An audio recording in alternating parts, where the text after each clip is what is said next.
Testing, testing. Well, hello, Mysterio.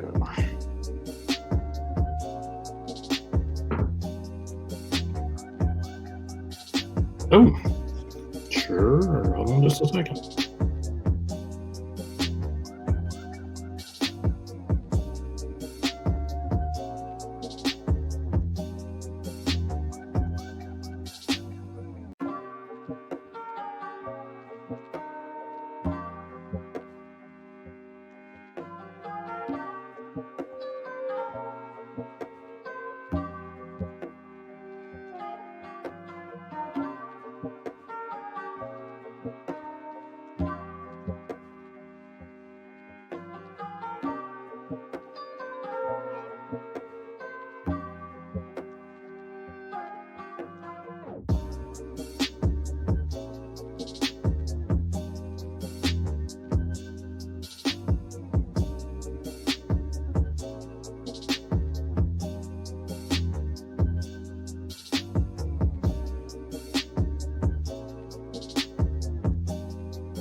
Viewer discretion advised.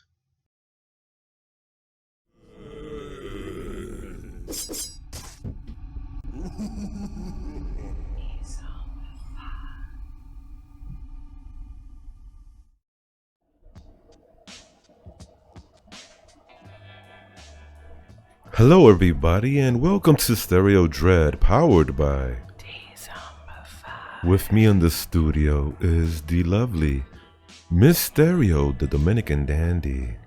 Well, hello everybody. Thank you for joining us today. And with me is the Puerto Rican Prince of Poetry, Kenny Dreadful. I think we need to do a public service announcement regarding yesterday's snafu with the live stream. Yeah, we want to publicly apologize to our Victoria, guest. yes, Victoria Beckham. Beckham. Yeah, Victoria Beckham. We want to apologize publicly to her. We didn't know this was gonna happen, obviously, but we also would like to take this opportunity to thank you guys for hanging in there with me as long as you guys did. You hang there. You guys were in the chat for the video, actually, long after we had already said, that we were gonna cancel it because of the tech issues that we encountered last night. So thank you very much for that. And and thank you for being with us after that on Discord as well. That was nice of you guys. Thank you. And so, baby, without further ado, let's just get going. Right? We have a good night planned ahead of us, and let's move forward. Yeah. Let's do that. Let's go forward. How about if we do the roll call? All right, cool. I'm with that. So we got Philia Noctis. She's in the his house. Tonight's guest, Shawn G, chasing the truth. He's in the his house. Mia Mina, the zombie ballerina. She's in the his house. Let's see who else is. Oh, Evil Outcast. He's in the his house. Don Sharp, the world famous Don Sharp, is in the his house. The demented maniac is in the his house. We got Super Queen Dragon Kelchner. She's in the his house. Aisha 1994 digital art is in the his house. B is in the his house. alrighty, I believe. Mrs. T, she's in the his house. I pity the fool. Mrs. T. That's right. Hey. Thank you all for being here with us tonight. And we hope you have a good time. And for those who are new, we are all about scary stories and good times. That's most important. Good times. So stick around. Hopefully we can win you over. Alrighty then. So now, baby, let's get to it. Let's see. What's the first thing on the agenda for tonight? How about we start off with hot off the presses? Okay. Right? Yeah. Some spooky, weird news items, or just stuff that's plain old funny or silly. How about that, you guys? Arthur Morbid is in the his house. Hey, we got Artie. AK Phoenix. She's in the his house. Yay, our peoples are here. Oh my goodness. Yep. They're showing up and showing up. That's right. Mm-hmm. Well, let's see it. Extra food and fun. Midwest largest paranormal convention to host 10th anniversary. Ooh. Celebrating a decade of the mystic, the unknown, and beyond, the Michigan Paranormal Convention is gearing up for its 10th anniversary gathering. The event began on Thursday and continues Friday from 9 a.m. to 7 p.m.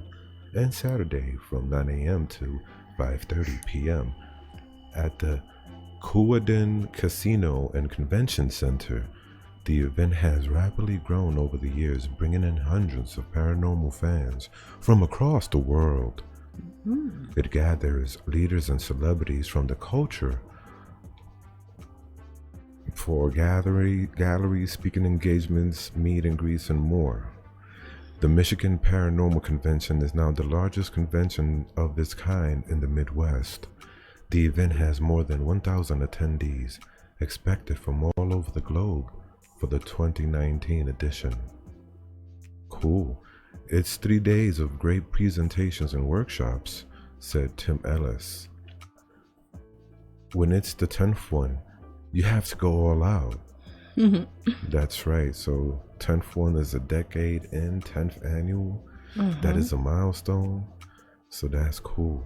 For the first time in history, living members of the Perron family, the family that inspired the motion picture The Conjuring, will be together to talk about the events that took place in their Rhode Island farmhouse. Cool. That's cool. We're gonna have some, celebs up in there. Okay. Well, if you guys want to read the rest of that article, I am about to put that in the chat for you guys. Yeah, so you guys can read all about it, I guess, And here you go.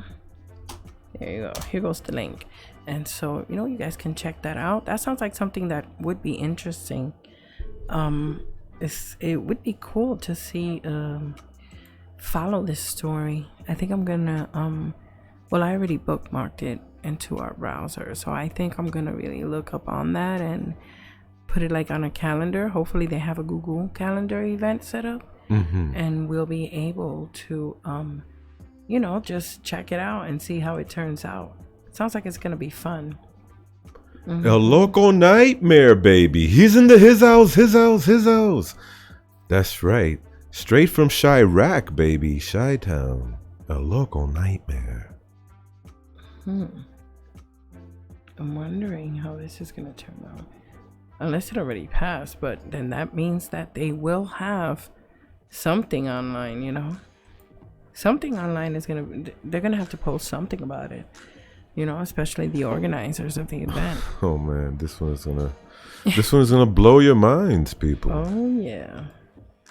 It's gonna blow your mind. Robotic thread is designed to slip through the brain's blood vessels. The source is Massachusetts Institute of Technology. Sorry about that.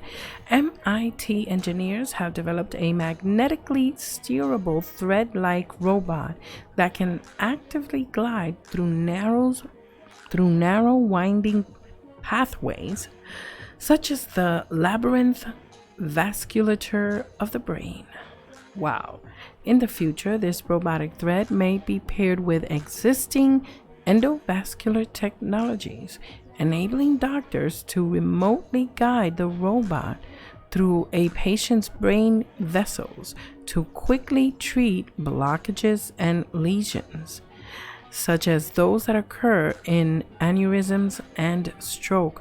Wow. So, I mean, you know how many lives this could save? I hope they hurry up and get this thing actually up and running, because we've lost loved ones who have perished through stroke and related ailments. So here goes the link to that. You guys can read that, finish reading that yourselves. It's not that long, but it's a good, like I say, 5 to 10 minute read, depending on how many times you like to read it.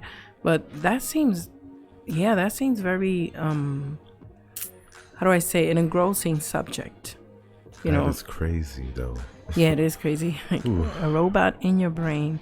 Damn. I don't know what could go wrong with that. Nothing. Absolutely nothing. Nothing. That is so... Well, it's freaky, but at the same time, you start to wonder how it could really help somebody who's having an aneurysm. And, it's going to be a little... interesting, to say the least, to see this type of technology going forward. So we got a roll call. We got the demented centaur in his house. What is up, DC? How you doing, buddy? Oh my goodness. So yeah, baby, you know what I was thinking? We haven't, let me see something. I want to see if we have somebody in the chat. Maybe no, not yet. Okay, so when you guys see Jose, Puerto Rican showcasing in the chat, let us know so that we can play his poem again, because we felt so bad that the end starts to get a little bit glitchy that I went and re-rendered it again. Nice. I sort of remastered the song, beautiful, the audio, so we could play it again. But yeah, that is so funny. Let's see here. I hope she feels better, man. Talking to a local nightmare. Wifey had surgery, had her ankle fused. So here's to a speedy recovery, bro. He did say that he was gonna she was gonna do that. So man, you know, prayer emojis everybody for a local nightmare, and little angel emojis for him as well, and prayer bead emojis. Yeah, for because his wife. We definitely know, you know, how it feels to La Loca nightmare. Yeah, La Loca, right? Yeah, Mrs. La Loca. You know, and we really hope that she gets better, because you know, we know what it's like to have a loved one that's sick and or in pain, and you don't want that. You know, who wants that, right? So everybody, like we said, prayer emojis or angel emojis or whatever combination you guys would want. So anyway, Nina Love. Oh. She's in his house. Hi, his house. Nina. How are you, Nina? Oh, great. We love you too, a local nightmare. Oh man. So hey, baby, how about we play a little bit of music, right? Yeah. Let's get everybody, you know, in the mood to receive our guests coming up, right? Maybe we should play the Z-Horde anthem, get everybody motivated. Woo, yeah, baby, play that. Let's All get right. these zombie booties in motion. That's right. All rise for the Z-Horde anthem.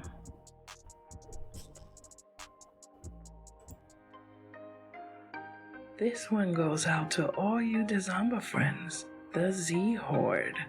We want you to know just how much we love you.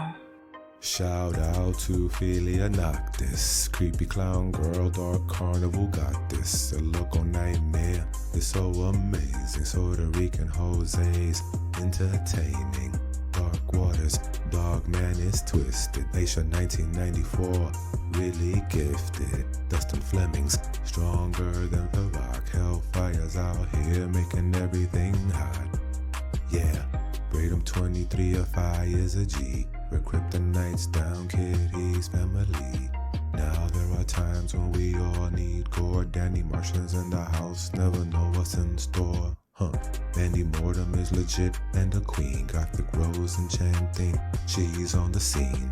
13 past midnight, things that go bump in the night. Gory B, horror addicts are out of sight. Big ups to the late horror show. Emily's Adventures in Horrorland, here we go. And you know we gotta keep them dice rolling. MD Who Entertainment, she's been chosen. Give it up for the evil outcast. Swedish mom is dope, yo, you know she got class. So if you get bad vibes from storytelling, then these monsters in my mind will leave you yelling. You see, we all about hearing stranger stories on the creeps. So sweet, she really got love for me. Penny tails up, narrating for the win. Queenie Tade amazing, but real dark and grim. Dementor centaurs, flickathon, swamp dwellers. Scolded 22, they be our fellas. Animated tone, made time he lives. A fantastic panic, deep paranormal history, great graphics. What's up, Bullis Greedia? I meant CP. I'm gonna get so bent with nefarious TV. Slumberies are the morbid. Cab 7, truly salmon. And we can never forget about Karen. Karen. Karen. Karen.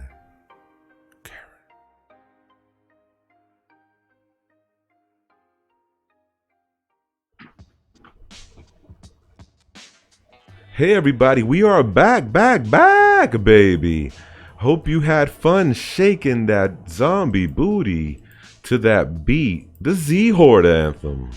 But right now, I'd like to introduce to you all the wonderful, the one and only, Chasing the Truth with Shawn G, everybody. He's in his house.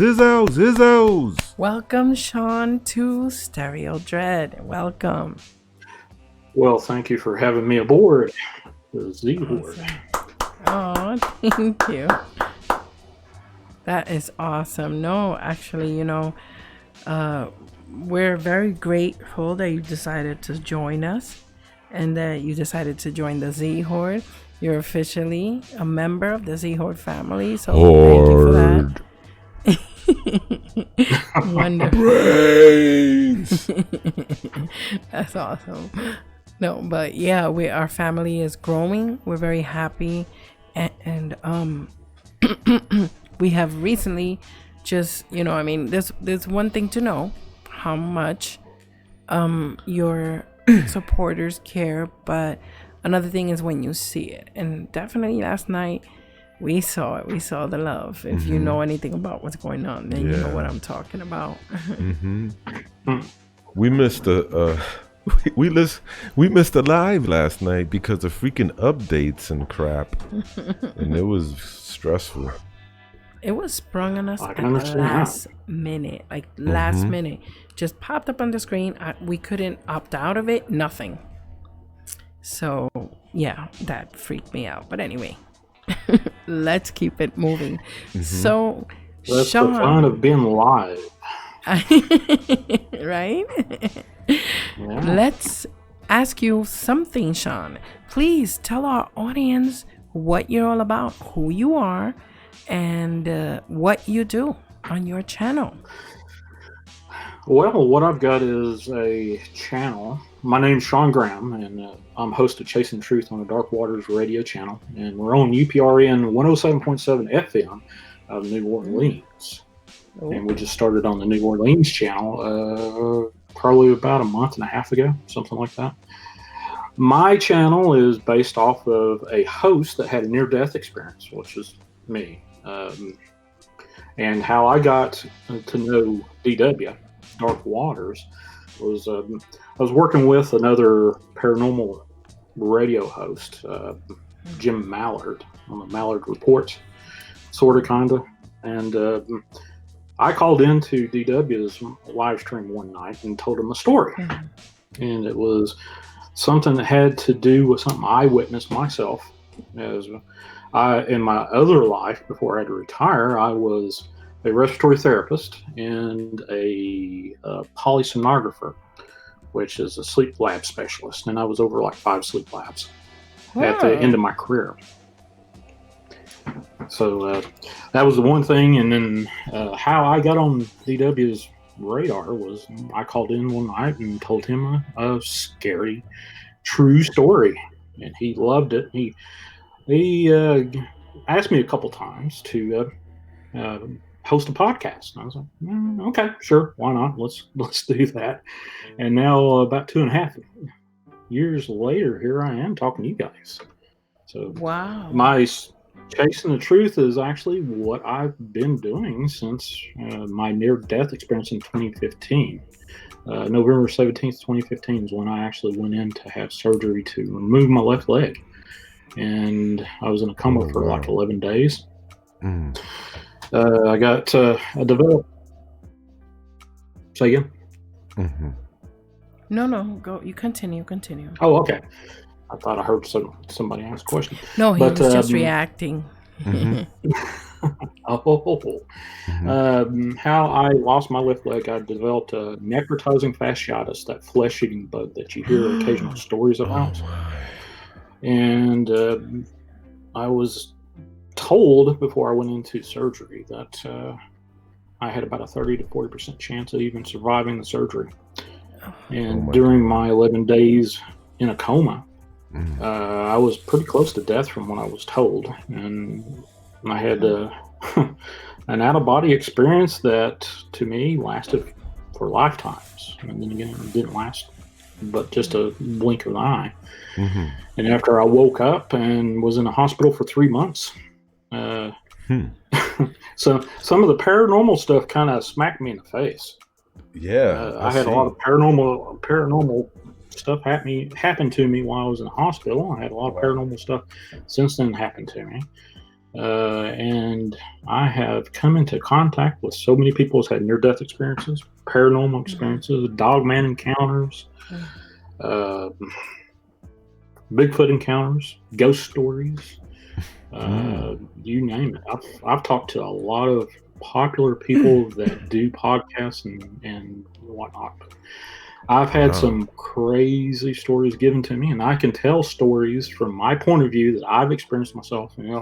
I can talk for hours and hours to tell stories that I personally know myself. So I see that you were definitely the right man for Dark Waters to bring aboard. That is amazing. Well, so talented. He and I have talked on the phone for hours and hours, and he's asked me about some of the stories and stuff, and I've repeated a couple of them. He's like, "Man, you." I don't know if this is something that I should. Well, I guess so. He said, "You're the only person I know that can tell stories like I can." Okay, well, all right. That sounds like him. That sounds like Dark Waters. So, I can tell one story, the story that I told him the first time I called into the show, if you can hear that. Cool. Let's do it. You ready? Let's do it. Sure. All right, cool. I guess he wants to do it now. I guess he's ready, baby. Okay, go. I'm ready. I can start just right now. This actual story happened about 17, 18 years ago. And I was a respiratory therapist at the time. And I got called in to the emergency room at a hospital I can't tell about, but other than I got a report that there was a guy that was down, that was an active CPR, cardiopulmonary resuscitation, in field and in the ambulance heading our way. So, of course, one of the things that we do in the emergency room is we prep for everything and anything that comes through that door, especially if we know that they're down and they're actively doing chest compressions and breathing for the patient. So they come in after a while in the field, and we do CPR on this particular gentleman he'd already been down for about an hour. And this gentleman was a younger fellow, so obviously we did beyond heroic measures on this particular guy because he's a younger fellow. And he was pronounced dead. And as a respiratory therapist, one of the things that we do is, we take care of the tubes and stuff that provide air for the patients and stuff. And one of the things that I did with this particular patient was help, the nurse clean the patient up to be presented to whoever might have been in the lobby waiting to view the body. So I did all that after the patient had been pronounced dead, and I walked out to the nursing desk, and the curtains were drawn and everything was private. And there was a lot of hustle and bustle before this all happened while you're doing the code, and everything gets sombered, and the ER returns to an average ER noise level, and I'm doing my charting, and then about 5 minutes into charting, I hear somebody scream out, "I'm burning up, I'm burning up. Oh my God, I'm burning up." And I flip around, and it's right behind me from the room that I just did CPR on a guy. Ran into the room, pulled the curtain. The curtain was yellow. For whatever reason, the yellow curtain sticks out in my memory. And I'm elbow to elbow with another nurse, and there's this guy that we just pronounced dead, up, looking directly at me with a scared look on his face that I have yet to see anywhere else. There is not a movie out there. There is not words to dramatize what that dude's face looked like. And then he slumped over to the left and over the arm rail, and we started doing CPR again. Of course, at that time, the doc walks in and says, "What the hell's going on here?" And we started doing CPR on the guy again. And we get him back after a while. I do all the due diligence of tubing the guy with endotracheal tube. And hey, there's Dark Waters in in the chat room there. Dark Waters, baby, the big dog. Oh. Yeah, the big dog. He's in his house. His house. What is up, Dark Waters? Yeah. Me So some Dark Waters. after we get him back, I You did did it not Harris, see right? him again until the next day. He got escorted up to ICU somewhere. And I actually had another encounter with this particular patient the following day. And he was very somber, very quiet, but he looked at me like he knew me. I'm like, okay. And then he told me that he recognized me, which I don't understand how he did it other than what little bit of awake that I saw him for half a second, half a minute, or whatever you want to call it. And he said that the flames of hell was licking up his legs is what brought him back from the being dead. And this guy was dead. No heartbeat, nothing. And that was one story that I told on Dark Waters, a live show about 3 years ago. That got me on his radar and got me into doing Chasing the Truth, actually. Wow. Now, I've had other encounters with patients that have had similar near-death experiences. But that one I call the hell experience. Whatever happened to that person? I did not see that guy ever again after that day. So, to my knowledge, he left. What happened after that? I don't know. I do not know. He was alive last time I knew of him, which was that day that I just described. Other than that, I don't know. Wow. Hospitals are, hospitals. I've seen wonderful things happen in hospitals. I've seen some ungodly things in hospitals. I've seen some creepy ass things in hospitals. Can you share one of those with us? Let's see. One of the creepiest things that happened to me was a ER encounter I had with a gentleman. It was in the middle of the night, and I was walking through the ER entrance where the ambulances where the ER receives ambulances.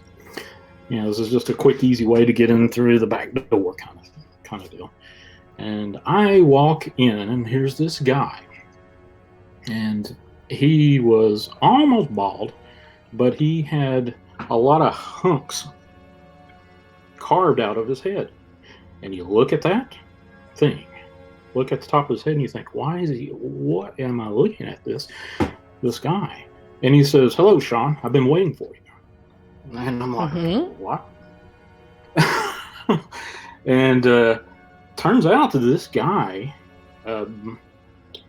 was possessed, or he thought he was possessed by demons, and he was taking this little hawkbill knife, if you know what a hawkbill knife looks like. Looks like a beak of a bird. And he was trying to carve out the demons in his head. And they actually had to restrain this guy.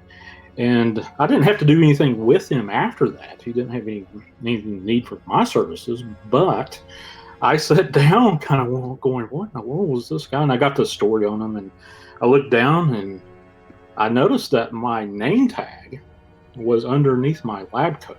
So he couldn't see my name. I was like, okay, that's creepy. So that's one of the creepier things. I have been in a lot of areas in different hospitals. I've worked for about a half a dozen different hospitals.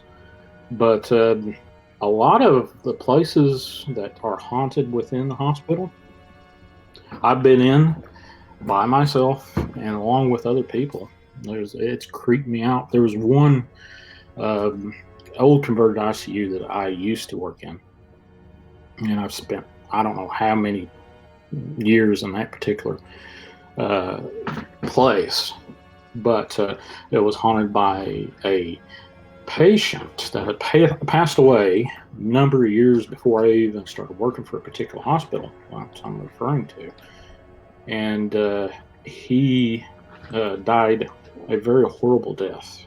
to the point where they had to amputate every limb he had, and finally passed away, and was absolutely haunting this place. And over the 3 or 4 years I was in that particular spot within the hospital, I didn't know this particular patient. I was told about this haunting of the patient, and said you'll experience this every time, or not often, but you'll experience it sooner or later. So they told me about this particular patient named Carson.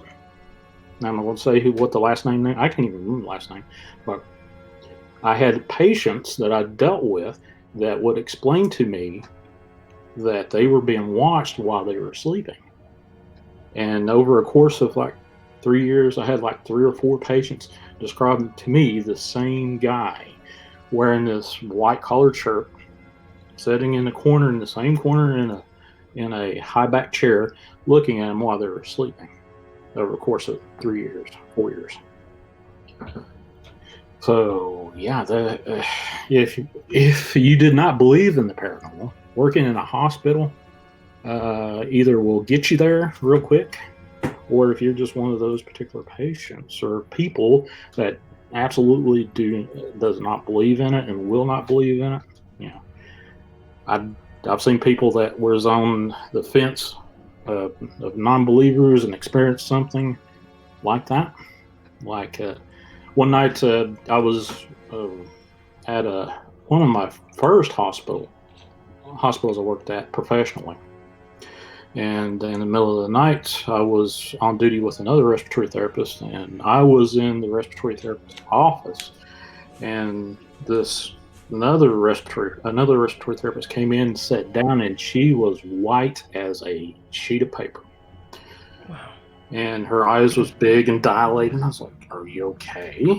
And she's like, oh my god, I walked right through it. I walked right through this guy. And she was doing oxygen rounds. It was going in and out of rooms on the way to the office where I was seated. And she said that this guy with a big, thick wool sweater, she turned a corner to go into a patient's room to check oxygen or whatever she was checking on. And she threw her hands up like somebody was sticking her up and sticking a gun up to her. And she said, I walked through this guy and I could feel the wool on his shirt or on his sweater. And she was just literally shaking. She was no good for the rest of the day. And later on, I found out after I left working at that particular hospital that she gave up respiratory therapy and went into nursing, which I don't know if that was any inkling of what happened that night with her, but she didn't work for that hospital much longer after that. I don't blame her. Yeah. Yeah. That's some Ghostbusters stuff right there, man. Yeah. Yeah, well, I'm too chicken, sorry. Go ahead. Oh, you got any questions? I can tell ghost stories for the remainder of 2 hours, 3 hours. No. You know what we're gonna do? I'd like to ask you some questions now. So if Mysterio could go back to the regular scene. Yeah. Real quick, I got a shout out. I have a Space Oddity Kayla. She's in the his house. What is up, Kayla? It's nice to see you. Shawn. Yeah. There are lots of folks who come to these live streams who are, budding future creators, What advice can you give someone who wants to do exactly what you do? Mm-hmm. Well, obviously, my mentor is Dark Waters. Mm-hmm. I've learned a lot. Same. About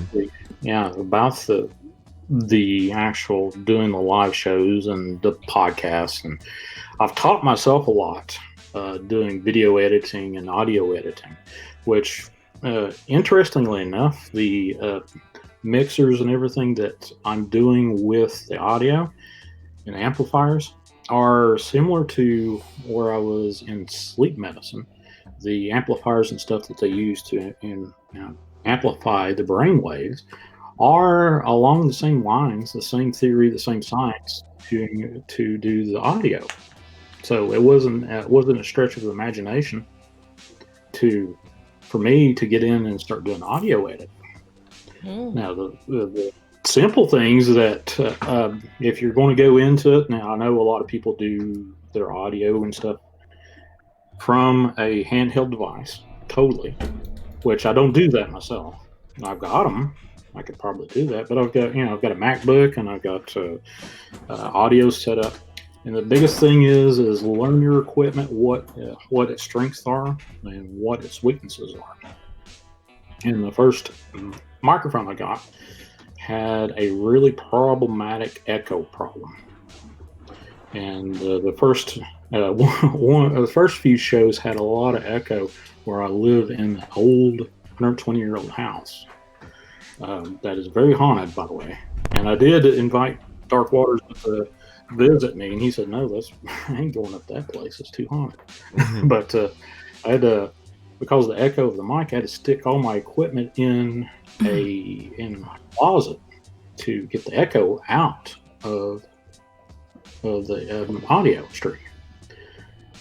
But it actually reminded me of a ghost story that then deals with Dark Waters.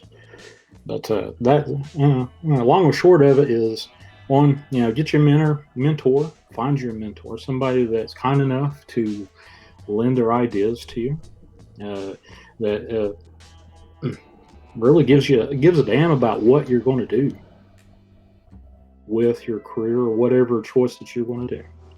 That would be my best suggestion. And I'm lucky enough and blessed enough to have Dark Waters as my mentor for that. Okay.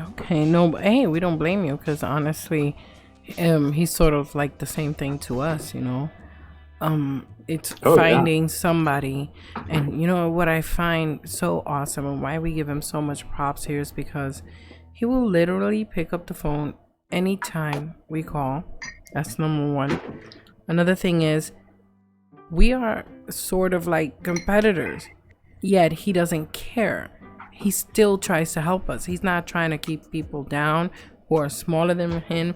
He's trying to build people up. And I love that, and so that's why we do the same thing.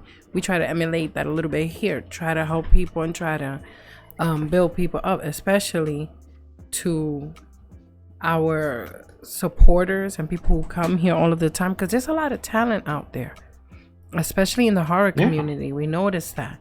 And if people keep stabbing each other in the back, that's not going to do anything. That's why it's so important to build a good network with people who are loyal and, they're just there for you and there for each other. Of course, being there for each other is very important. And, I got to admire that. So that's one thing I admire about that, and about Dark Waters and what he does. And that's why we're glad, that you're here tonight, because you're, sort of like you said, his protege a little, so that's really dope and that's important.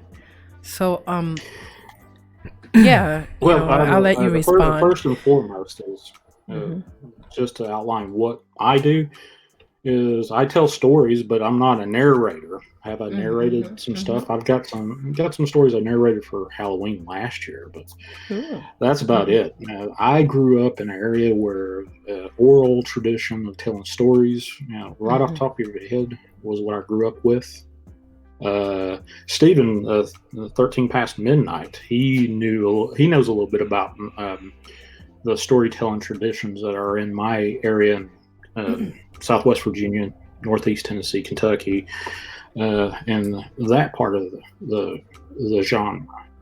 And it stems back in the 1700s, when a lot of people were illiterate and you couldn't really read, but you had a lot of people that would go from town to town and tell stories. And one of the genres is called let's see, there's a lot of paranormal, and little Jack Tales is the name I was reaching for. But Jack Tales come from the Brothers Grimm. And they're dramatic, and they're Irish tales, and they got a lot of settlers in that throughout the breastbone or the backbone of the Appalachian Mountains. So the Jack Tales stretch all the way up across the United States, actually. But that's what I grew up in, listening to, and I can tell a few of those, but they're more kind of spooky, but they've got a hilarious ending or something, kind of a quirky ending. But there's the oral tradition is what I grew up telling. Same. I know what you mean. I really appreciate those around the campfire type of stories. Those radio shows, that do stories on like the AM dial. Love it. Those kind of. Oh yeah. Well, one of the things that Dark Waters does is he'll run some old radio broadcasts on IamDarkWaters.com over there. He does that. When shows are not, the regular shows that he's got, like my show, and then you've got Paranormal Heart with Cat Ward, and then you got the Real Deals. Those shows are on the weekend. My show runs every day of the week, except for I don't think it's on Sunday. But Real Deals and the Paranormal Heart's on Sunday. But in between times, he's got other stuff running. Plus, he's got his own brand of entertainment through his narration, which he's great. This guy has a work ethic that you won't believe.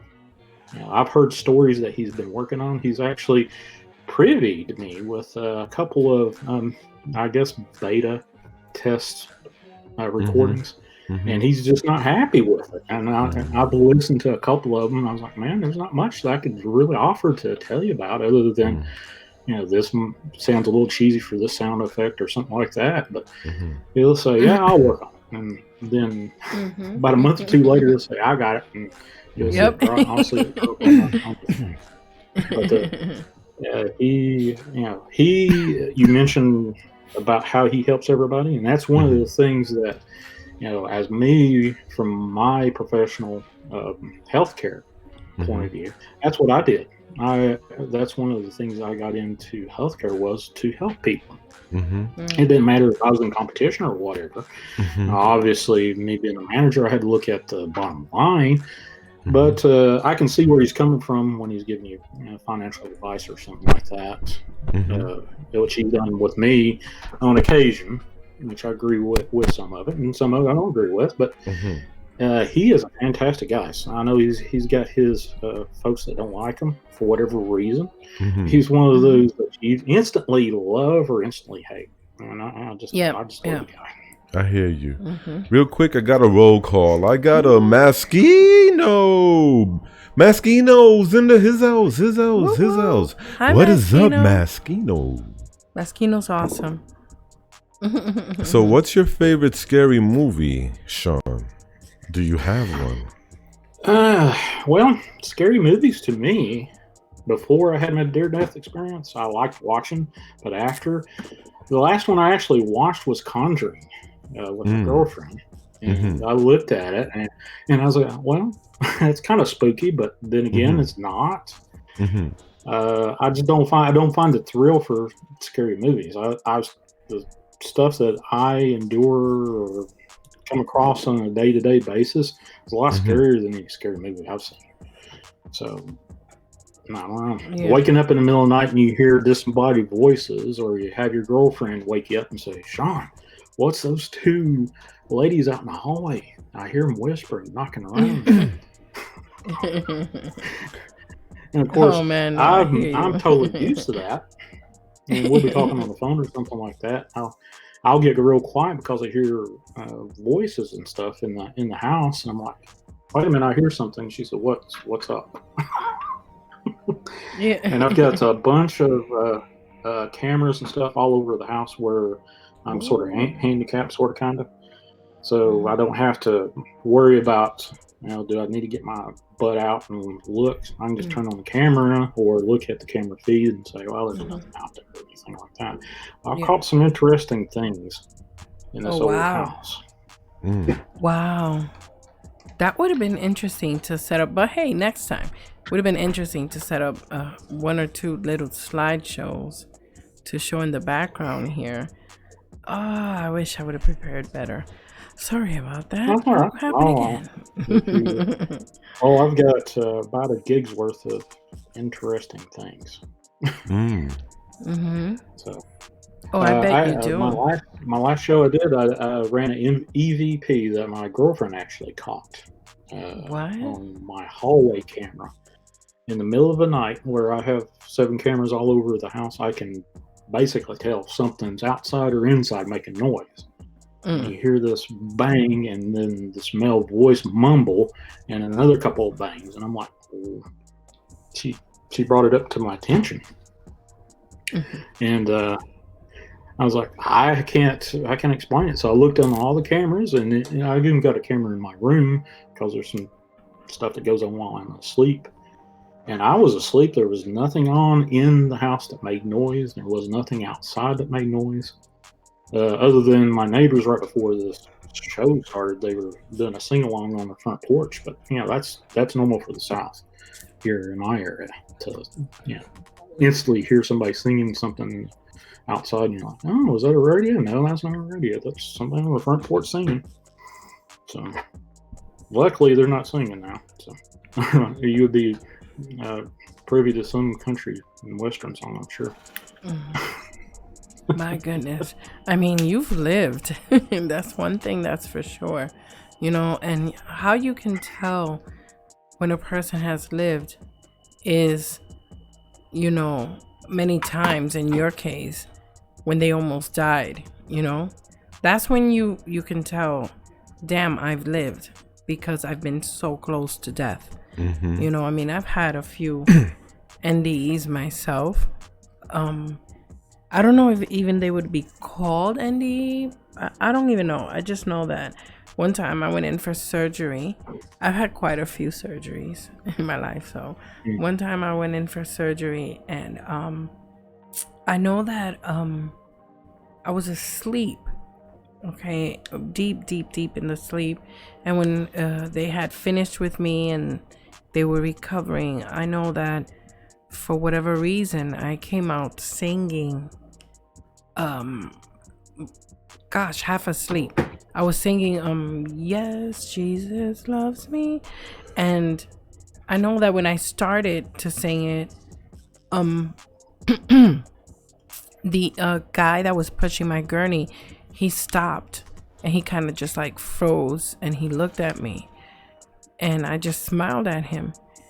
And he said, wow, what made you, are you singing? And I was like, yeah. Oh, what made you sing that song? Oh, I heard it from Jenny. Oh my God, my hair is standing up right now. I don't know why I said this, because I did not know this guy. I didn't know anything about what I'm about to tell you. I said, I heard it from Jenny. And he just looked at me. This guy turned like so pale, and his eyes got like watery. And he was like, what did you say? And I said, yeah, I heard it from Jenny. And he says to me, well, what's that supposed to mean? I mean, the guy was stuttering. I'm stuttering now talking about it. He tells me Jenny was my mother's name, and she used to sing that song to me every night when I was a little boy before I went to sleep. Now, my mother just passed away 2 days ago. That's what he said to me. Oh, hell no. Yeah.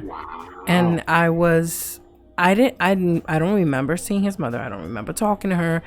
All I know is that I was just coming out of surgery, and the drugs were really, out there.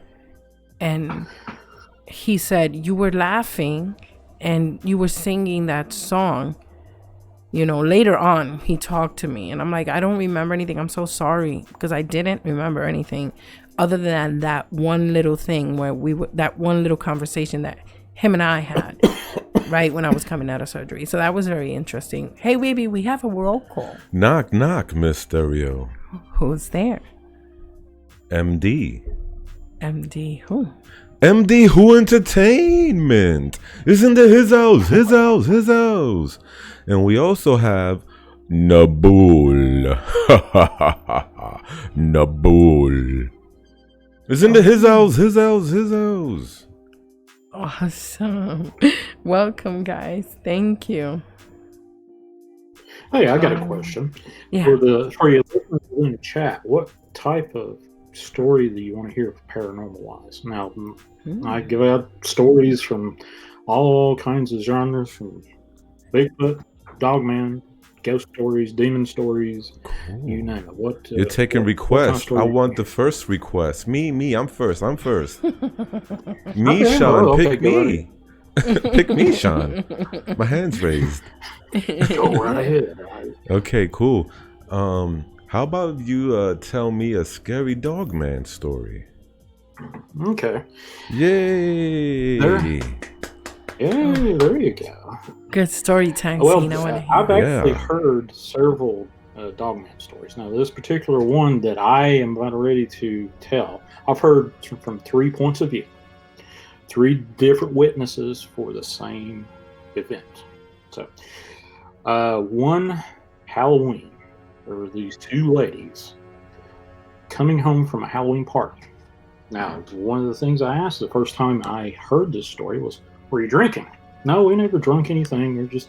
They were just coming home from a party late one night up in Canada, and just driving along. And the part of Canada they were in, it was really flat, kind of, it's like being out in the middle of a Illinois flat, if you know what I'm talking about. If you've ever been out in Illinois, and flat farmland all over the place. Okay. And they were just chatting along, listening to music, and next thing you know, both of them got quiet and looking at each other. And I talked to one of the girls in the truck that at this point. I had not talked to the other girl in this particular story, but they both looked at each other, got real quiet, and had a sinking feeling in their stomachs, both of them. And both of them, I know the one lady very well, and you can't shut her up unless she goes to sleep, and then she kind of rattles on. But anyway, she got this sensation, both of them got this sensation that something ahead of them was about ready to be scared the living crap out of them.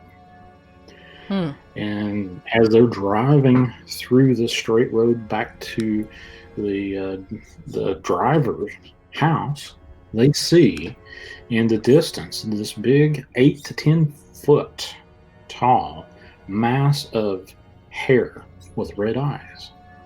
And closer they got, the more nervous, the more apprehensive they felt in their gut. And they kind of slowed down a little bit, but then started to speed up, and this big, huge 8 to 10 foot, it was greasy haired but wet. It looked like it was injured to a certain extent, and it leaned up against what they call in Canada a hydropole, but it's like an electricity pole.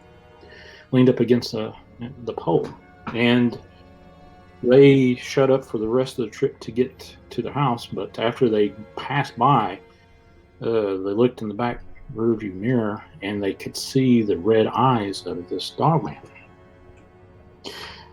Now, once they got home, they jumped out of the car, and the passenger was the girlfriend of the girl that was driving.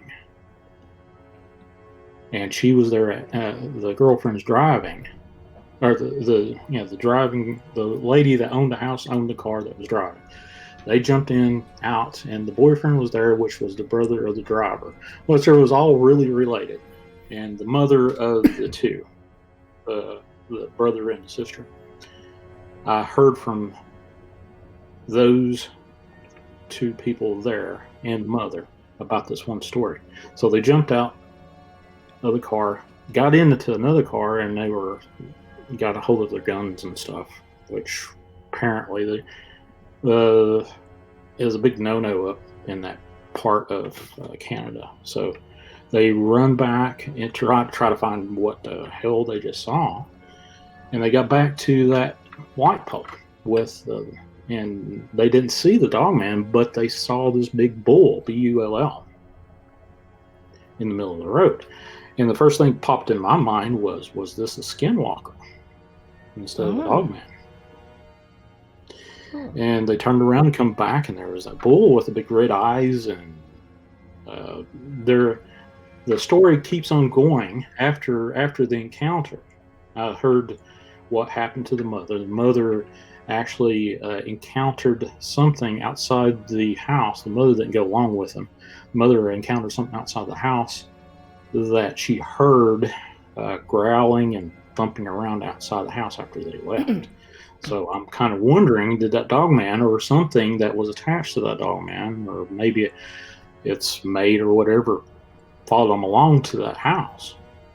Now, later on, a day or two later, the lady that was driving the car at the first of the story was in a local grocery store, and there's a lot of farmland, like I just explained, but there was instance of a lot of cattle mutilations around there.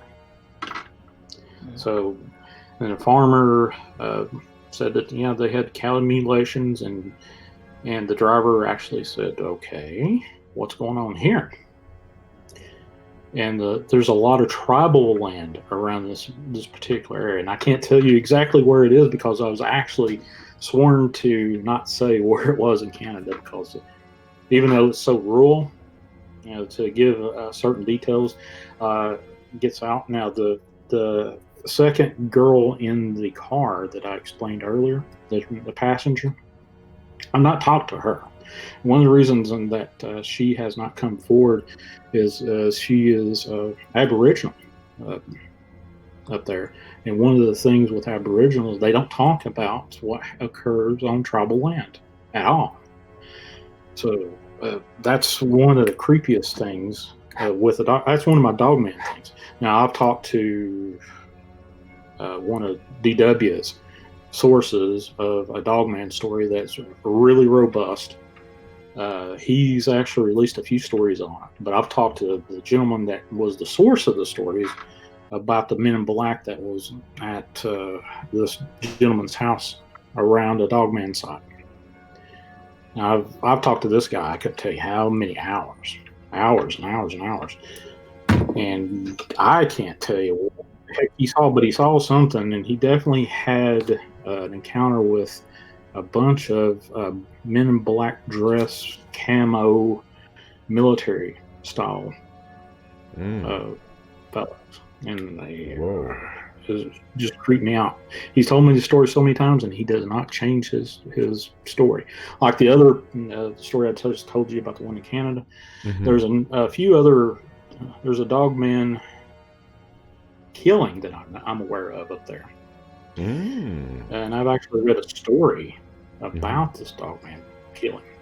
Now, it happened on tribal land. So what happened was 4 ladies got accosted. One of them got killed. And I actually read the news story about it, which didn't come up and said it didn't really get into the details in this actual newspaper, but from a couple of people I actually talked to about the story, this particular lady that was killed was in the story in the newspaper was she was knifed to death. But the story I got from the people that actually knew about this firsthand or secondhand said that she was more than cleavered to pieces. And on top of that, the dogman part of the story was when they found this girl dead, beside the girl was a gentleman covered in blood, nude in blood, passed out. Damn. And he got convicted of the murder of this lady. Now, the other 3 that were accosted was part of the tribe that was around there. And as soon as the tribal elders got into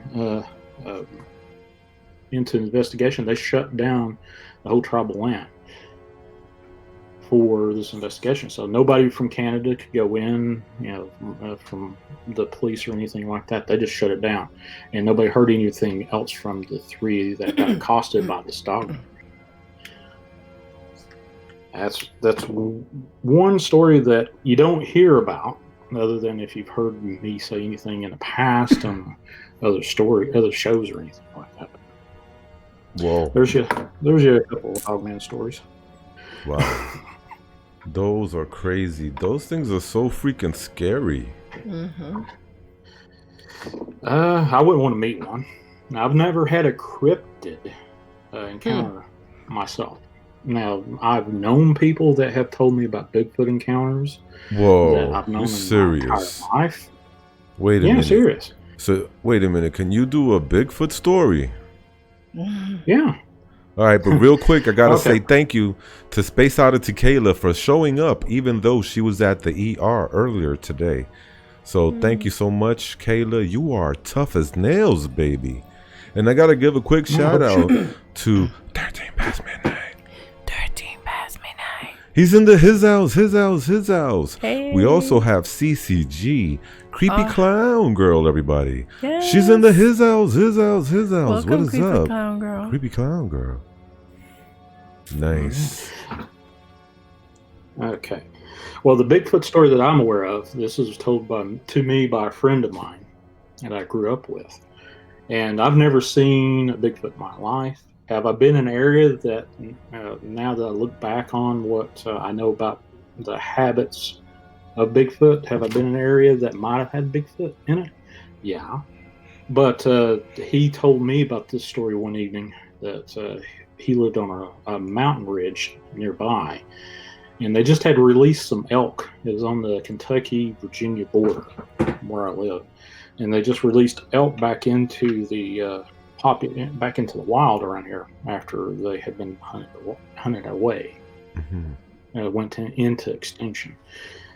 And I heard the first time I ever heard elk call out. I said, "What the heck's that?" And he was telling me about that. And then he got into the Bigfoot story. He had this was like a year before, and said that he had set up a hunting tree stand in Grayson County in Virginia. And it's one of the big things for deer hunting. So Grayson County is one of the bigger counties in my part of Virginia that they go.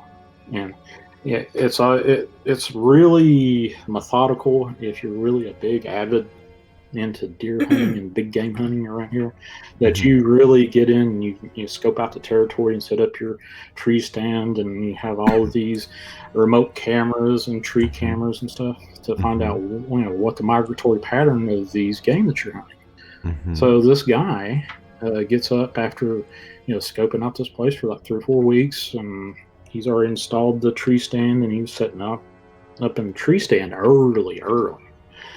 And the way he set up his tree stand was right on one side of a break in a tree line, and there was a big field with a few rolling hills into another tree line across, a few hundred yards across. And he knew the migratory pattern of these deer, and there was a buck and a couple of those. A couple of those came over top of a hill, and a buck was falling behind him, and it was buck season. It wasn't doe season, so he couldn't touch him. And he was watching intently to, bag him a buck. And he was waiting for this buck to crest the closest hill to him, which was a few hundred yards away. But he saw something break out of the tree line across from him that he said was huge and covered in dark brown fur. He said this guy was bigger than any NFL linebacker that he'd ever seen, and it was faster than anybody that he'd ever seen. And he ran, and the deer got spooked and started running off into the furthest tree break, a tree line that he could get into. And he lost sight of them, and then he heard a bunch of calling out and wailing of the deer. And the next thing, a few minutes later, he saw this huge, he said if he didn't know any better, it was somebody in a ghillie suit, but he said having a big, he said, I think it was a 8-pointer deer buck had it thrown across his shoulder and just walked into the tree line across the hill. And I can tell you right now, you cannot, even if it was a doe, you cannot do that yourself. You have to, the people I know that do deer hunting, if they go in to deer hunt, they've got a quad or something like that to drag these deer out, or they have to field dress them. This deer was into hundreds of pounds. Massive. Can you imagine throwing a deer over your shoulder and just walking out? That's an impossibility. I'm 6'3". There's no way I could do that, even at the best of my abilities. Wow. Sorry about that. There's another active Bigfoot sighting that I know of that I've been trying to keep tabs on. It's over the state line in Kentucky, in eastern Kentucky. It's about 54 miles from me, and this guy's a avid YouTuber, and he actually is chronicalized his YouTube. Can I say his YouTube name? Yeah, I don't know him personally, but it's called the Hillbillies. And if you go over there to the Hillbillies, you can see he does some Sasquatch Chronicles, or Bigfoot Chronicles, I think is the name of his thing. And he's got a land on top of this mountain, and he's actually had rocks thrown at him. One hit him square in the back while he was doing a YouTube stream, I think. Pretty sure.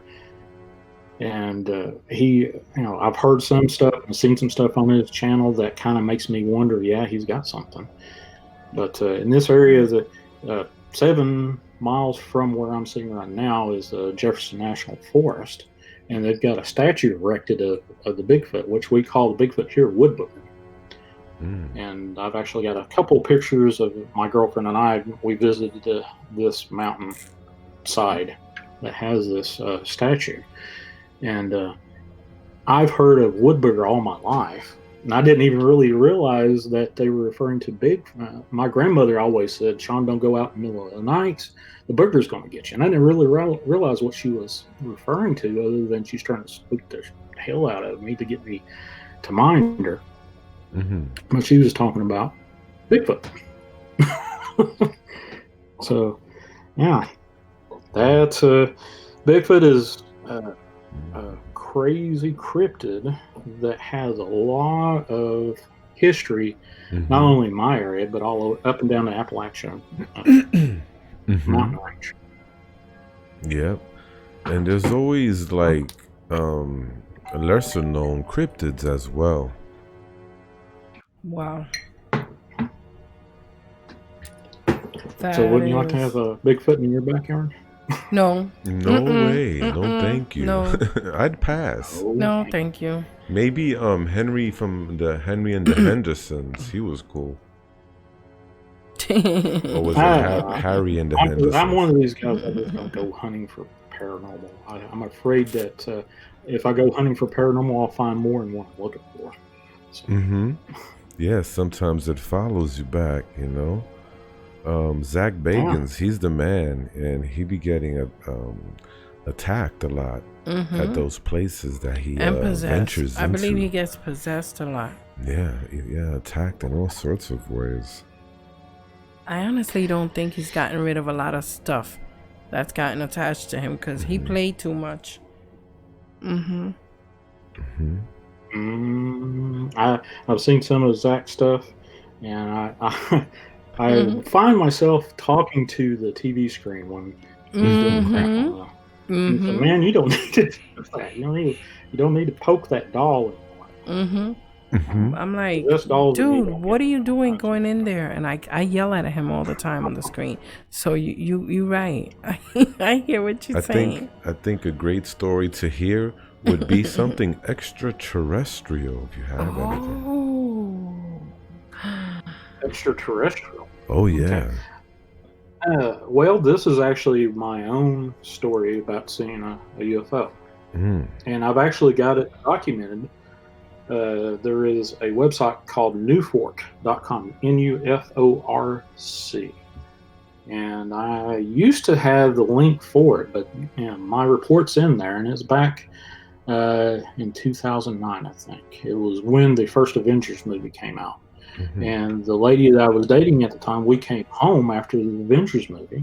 I was living in Kingsport, Tennessee at the time, which is in northeast Tennessee. 13 past midnight should have heard about Kingsport. But when I came home, I lived in like a 2-story house.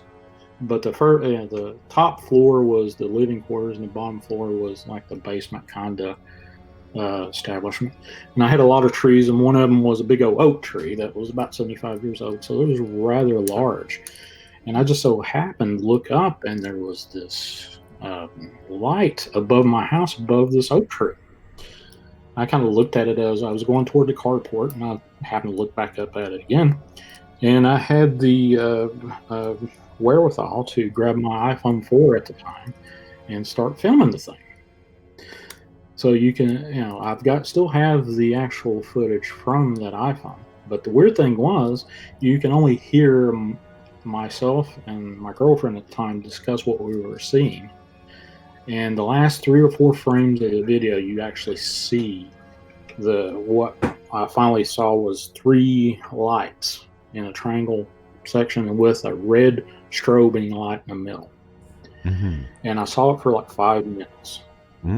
Total. It was just hanging there. You can hear dogs barking in the background as we're discussing what we're seeing at the time, and you can actually hear a heat pump turn on and off. It was totally silent, whatever this thing was. Now, the area that I lived in was actually the highway for medical helicopters. So if anybody comes from a certain direction over in Virginia into Tennessee for medical helicopters, you could definitely hear them. Now, the weird thing was, it turned and went toward, it wasn't Eastman Chemical. Yeah, it was Eastman Chemical plant.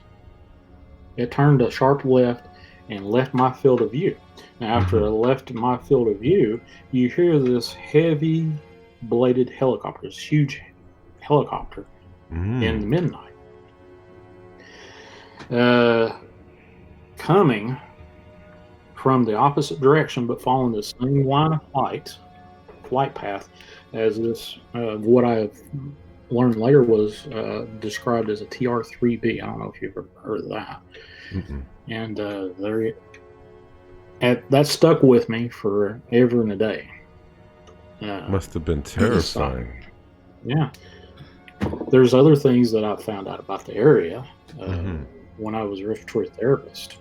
At one of my first jobs, I knew this guy that is a nurse on the night shift at a hospital, and he was a lieutenant in the motor pool for the region for Southwest Virginia, Northeast Tennessee, and Kentucky. And I was telling him about this was way before what UFO just described. And I was telling him about some UFO stuff I'd seen at the time. This is like 20 years ago, something like that. So I told him about a UFO that I was seen on top of High Knob, Virginia. That was around this huge tower. There's a lot of towers, FBI and CIA towers all over the place. They're microwave towers. So, and 13 said that he's been to Kingsport. That's cool, man. But one night I was camping up there, and camping meaning I was probably drinking something. So up there, I saw at the top of this hill with this huge tower, these 4 strobe lights that would pop down as like orbs, and it would circle in a counterclockwise motion around this tower, and then it would shoot up into the clouds and spread out. And then I thought, well, there's nothing to see here. And then all of a sudden, a little bit later, these things would come from the sky and shoot down and start circling around. It happened about 4 times. And I told him about that, and he said, there's a lot of strange things up in those mountains in Southwest Virginia that you don't know about. I said, really? He said, yeah. So I have to go up there as his job as being a lieutenant that's the CEO of the motor pool, and get CIA, FBI, ABC agents off the top of these mountain crests because they get stuck in wintertime. I was like, really? He said, yeah, there's something that he kind of hummed around and said, well, I can tell you something that you probably won't believe me, but I'll tell you anyway. I was like, all right. Mm-hmm. And he knew where I lived. And actually the place that I'm about ready to describe is actually probably about 8 or 9 miles to the southwest of me right now, maybe. And he described this secret base. And I was like, really? And he told me exactly where it was. And I was like, I know the area. There's nothing like that out there. And he said, no, man, it's out there. And how he found out about it, he got an order faxed to him with coordinates to go pick up a large diesel truck that had mechanical problems. Right. So he called his CEO and said, he looked on the map and he said, there's nothing on the map that says there should be a truck. There should be nothing but just virgin forest out there. He said, go to these coordinates, pick up this truck and bring it back and fix it, and we'll have somebody pick it up. Mm-hmm. So he took along one of his sergeants, because sometimes they can go in and do field shade tree mechanic work on these vehicles out in the field and then drive them back in. So he had the second person with him. He had his orders, and he got out, and the place that I was aware of was just totally virgin forest, as I said before. Mm-hmm. But he said he come upon this old logging road that looked like it hadn't been driven down in a matter of years. But he got on this road with this guy in this tow truck, this huge diesel tow truck, to go to find whatever. And they almost got to the coordinates, and the sergeant said, hey, let's turn around and go back. He said, no, we were ordered to go to these exact coordinates. We've got to go there. If we don't find anything, then we report back. Said we went to these coordinates and done. Be done with it. Said, well, he got within a few hundred yards of the coordinates, and a tree break happens, and there's this big, huge field with no trees on it, but in the distance you could see this guarded fence with Katina wire on top of it, with armed guards around it. And he went out and gave the orders to the guard, and he said this guy was dressed in black camo with a United States patch on his shoulder, and he was heavily armed, and he looked at the orders, and he made a phone call, come back to him, and said, there will be an escort vehicle come to the gate. We'll open the gate. You follow the escort vehicle to your destination. If you vary off the escort vehicle path, you'll be arrested on the spot. Mm-hmm.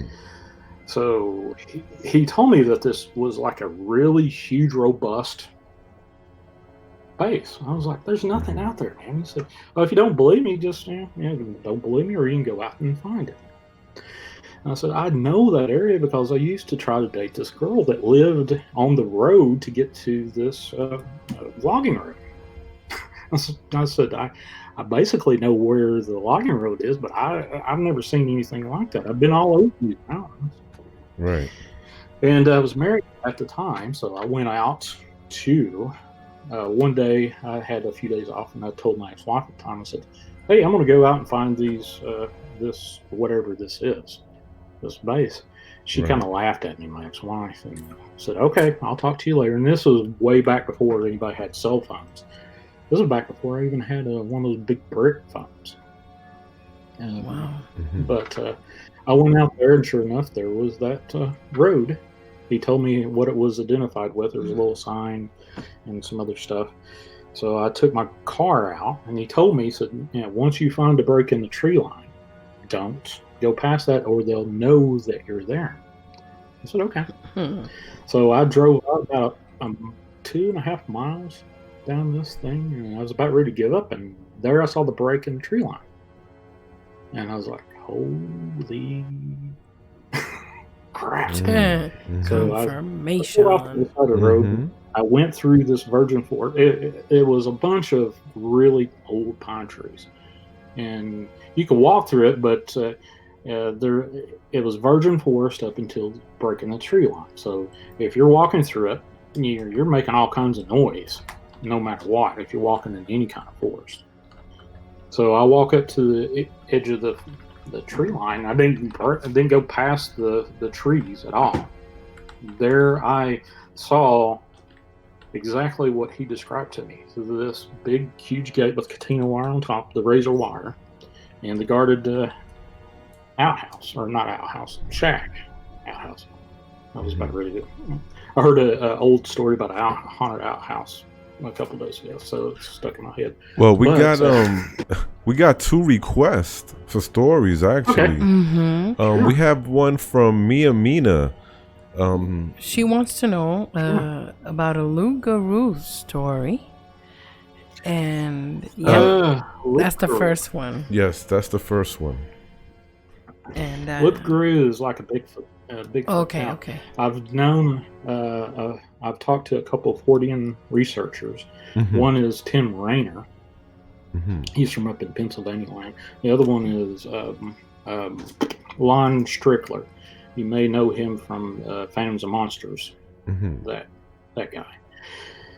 And loup-garou is, and it's down in, let's see, it's around Dark Waters land actually.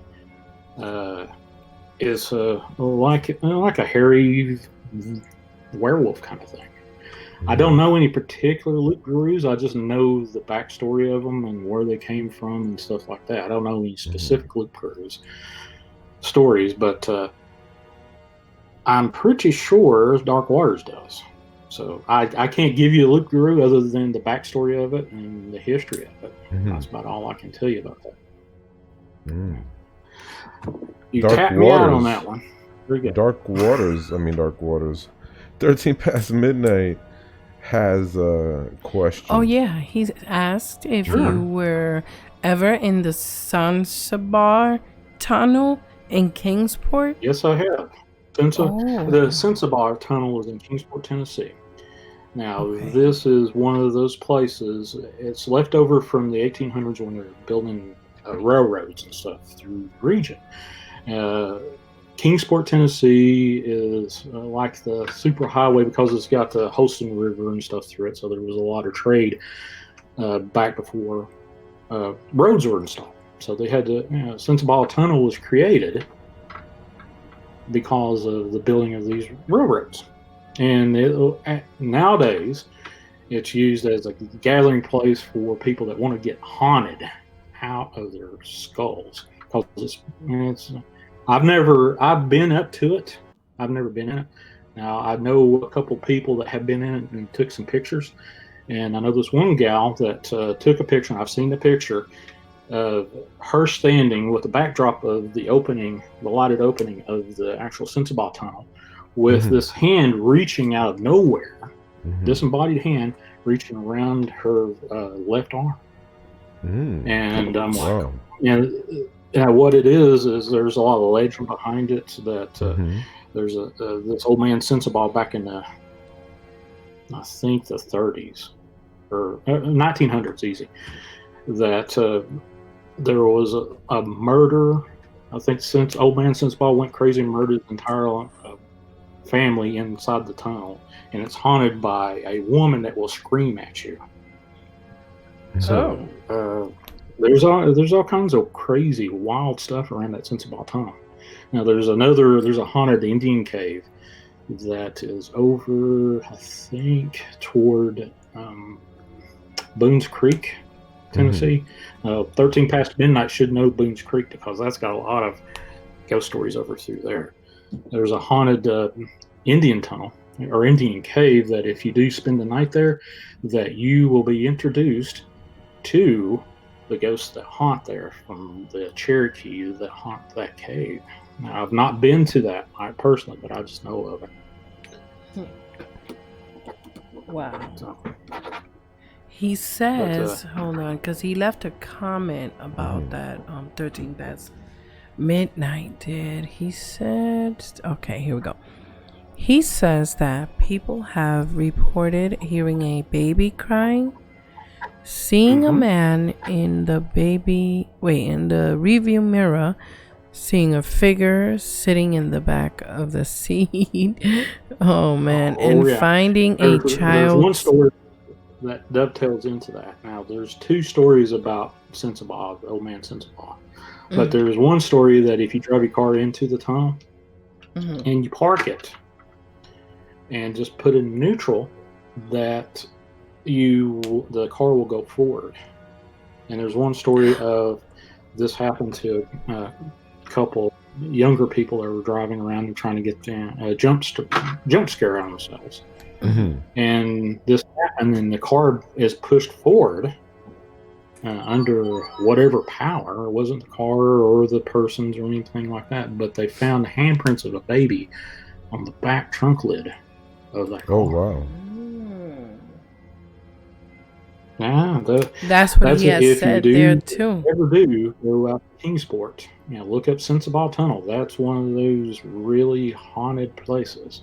And there's a lot of haunted places. There's mansions out there that are haunted. Even the forests are haunted around that region. There is one of the stories. 13 Past Midnight may know that. Heard about this. There is a Bristol, Virginia, and Tennessee. They're sister cities that are separated by the state line. And you may have known, you probably heard it if you follow NASCAR. Bristol Motor Speedway's out there, and Bristol drag strips out there. But on the Bristol side of Bristol, Tennessee, and Bristol, Virginia, there was, back in the 1800s, or about 1900s, there's a tale of a haunted outhouse out there.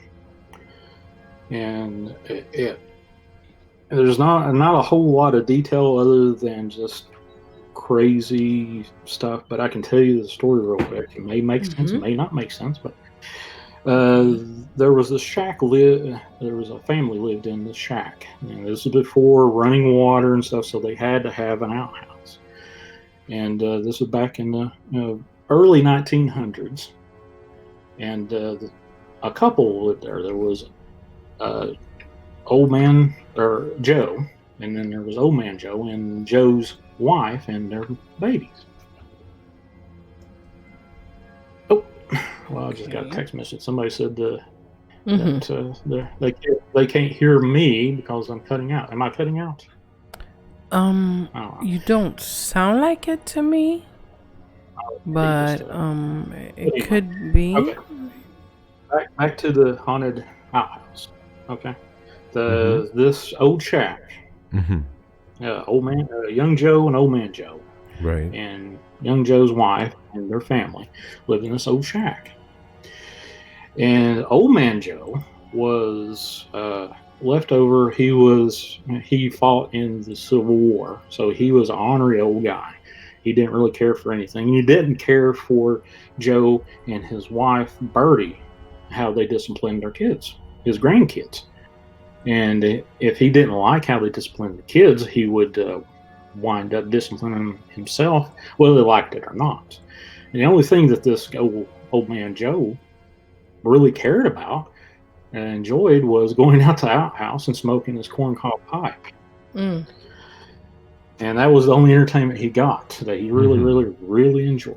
So one day, one summer, Bertie was paying attention to something, and old man Joe went out to the old outhouse and was smoking his pipe, and then they could not find old man Joe, and Bertie started looking for him, and they found a big puff of smoke billowing out of the old outhouse where old man Joe went. So Bertie runs out to the outhouse, finds old Joe smoldering and half on fire and half smoldering, grabs a hold of him, pulls him out, and puts out the fire. But old man Joe succumbs to smoke inhalation, so he dies. But the story doesn't stop there. So what happens is a few days later, they hold a funeral, and old man Joe was about ready to be laid to rest, and the wake and stuff was happening. All the folks around the area and around the town, West Virginia, that knew him came out, and old Birdie had to go do her business. So she runs out to the outhouse that was burned up, and she kind of moves off the ashes and stuff and starts doing what you do in an outhouse. Well, all of a sudden, she feels these cold, bony fingers running across her backside. And then she hears Old Man Joe, that is laying in a casket about 200 or 300 feet away from her, yell out, "Get out of here, I tell you, get out of here." Well, of course, old Birdie jumps up, half bent over and half in mid-poop, to use a term.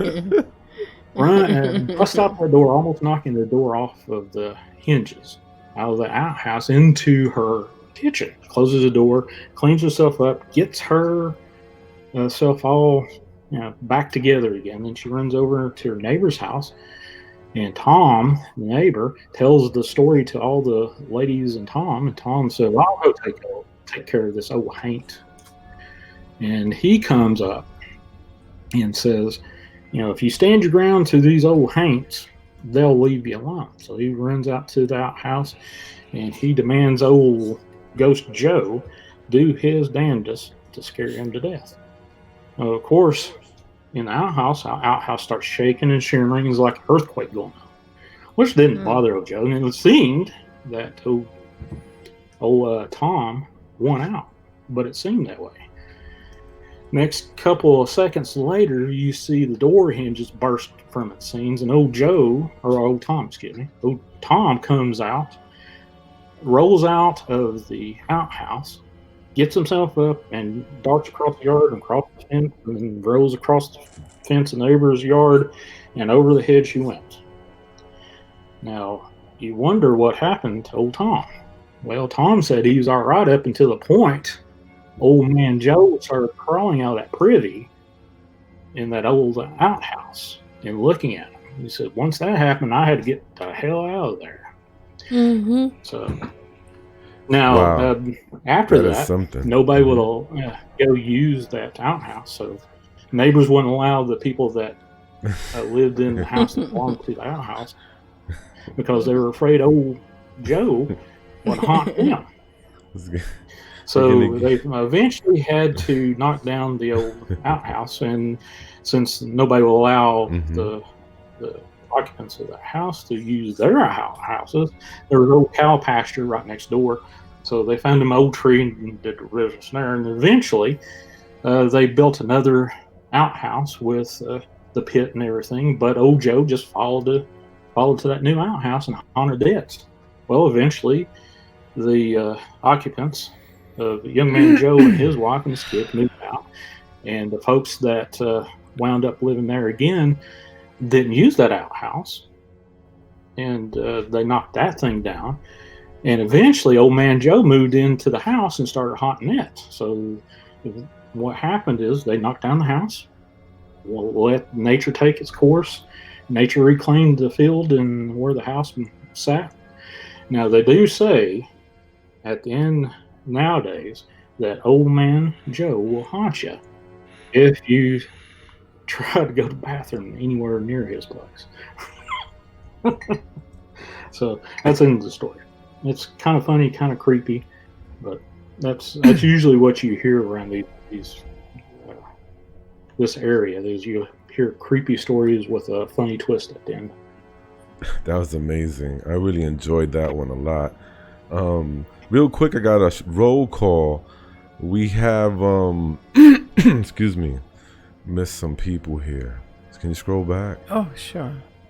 Absolutely. Banshee. Hi, Banshee. She's in the his house. And I see Danny Martian. Beep boop, beep boop. He's in the his house. Welcome. Cool. Hi, Demented Maniac. Did we say give a roll call to Demented Maniac? Demented Maniacs in the his house. So Shawn G, wow, these scary stories that you've been sharing have really been amazing. Yeah, you have a lot of Yeah, treasure you trove do. of stories. Very, seldom does someone have so many stories. And that's I great. could keep going. That is Yeah. amazing. Well, I I only mean, take you a break have, to yeah. give you a chance to stretch your legs and come back for one final story, maybe. Mm-hmm. Okay. Look at the mother of all stories. Oh, yeah. Let's do it. Alrighty then. Let's Okay, see I can here. tell you. I'll tell you a story of what happened in this house one evening. All right. Okay. You guys are going to be in for a treat. He's about to tell us the mother of all stories when we get back from break. So get up and stretch, get some water, go use the bathroom, whatever you need to do. All right, I'll be back.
Here, and you can continue talking and stuff. You know what? Shawn said that he would come back with a motherload of all stories of something that happened in the home that he's currently residing in. Is that true, Shawn? Yes. Well, to give you a backstory of the house I live in, it's around 110, 120 years old. The original owners before my family owned the house was built by one of the first grocers of the area. And the footprint of the old grocery store is where I park cars now. They raised it down probably 2 or 3 years before my family bought the place. And I knew most of the occupants of this house when I was a teenager. And one of the older folks that lived here that I was aware of was an old lady that died here, I believe, and she was like 100 and some years old. The only time I ever saw her when I was a kid, before my family moved into this old house, was during summertime when the old man that lived here before grew a small garden in the backyard, and she come out and it's like 90-degree weather to inspect the garden. And she will be wearing this big old house coat and a big sun bonnet over top of her head to keep the sun off of her. and I'd see her maybe once or twice a year, and she finally passed away. Now, just to give you the backstory, this is a 2-story house.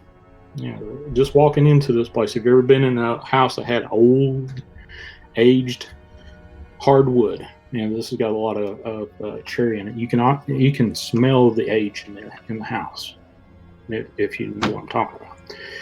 So, one night, this was back when I was in college, and I was working full-time and doing over full-time hours, and I was going to college for respiratory therapy, and I pulled a late shift and a clinical at a hospital about an hour away. And by the time I got here, I was staying here during my college days.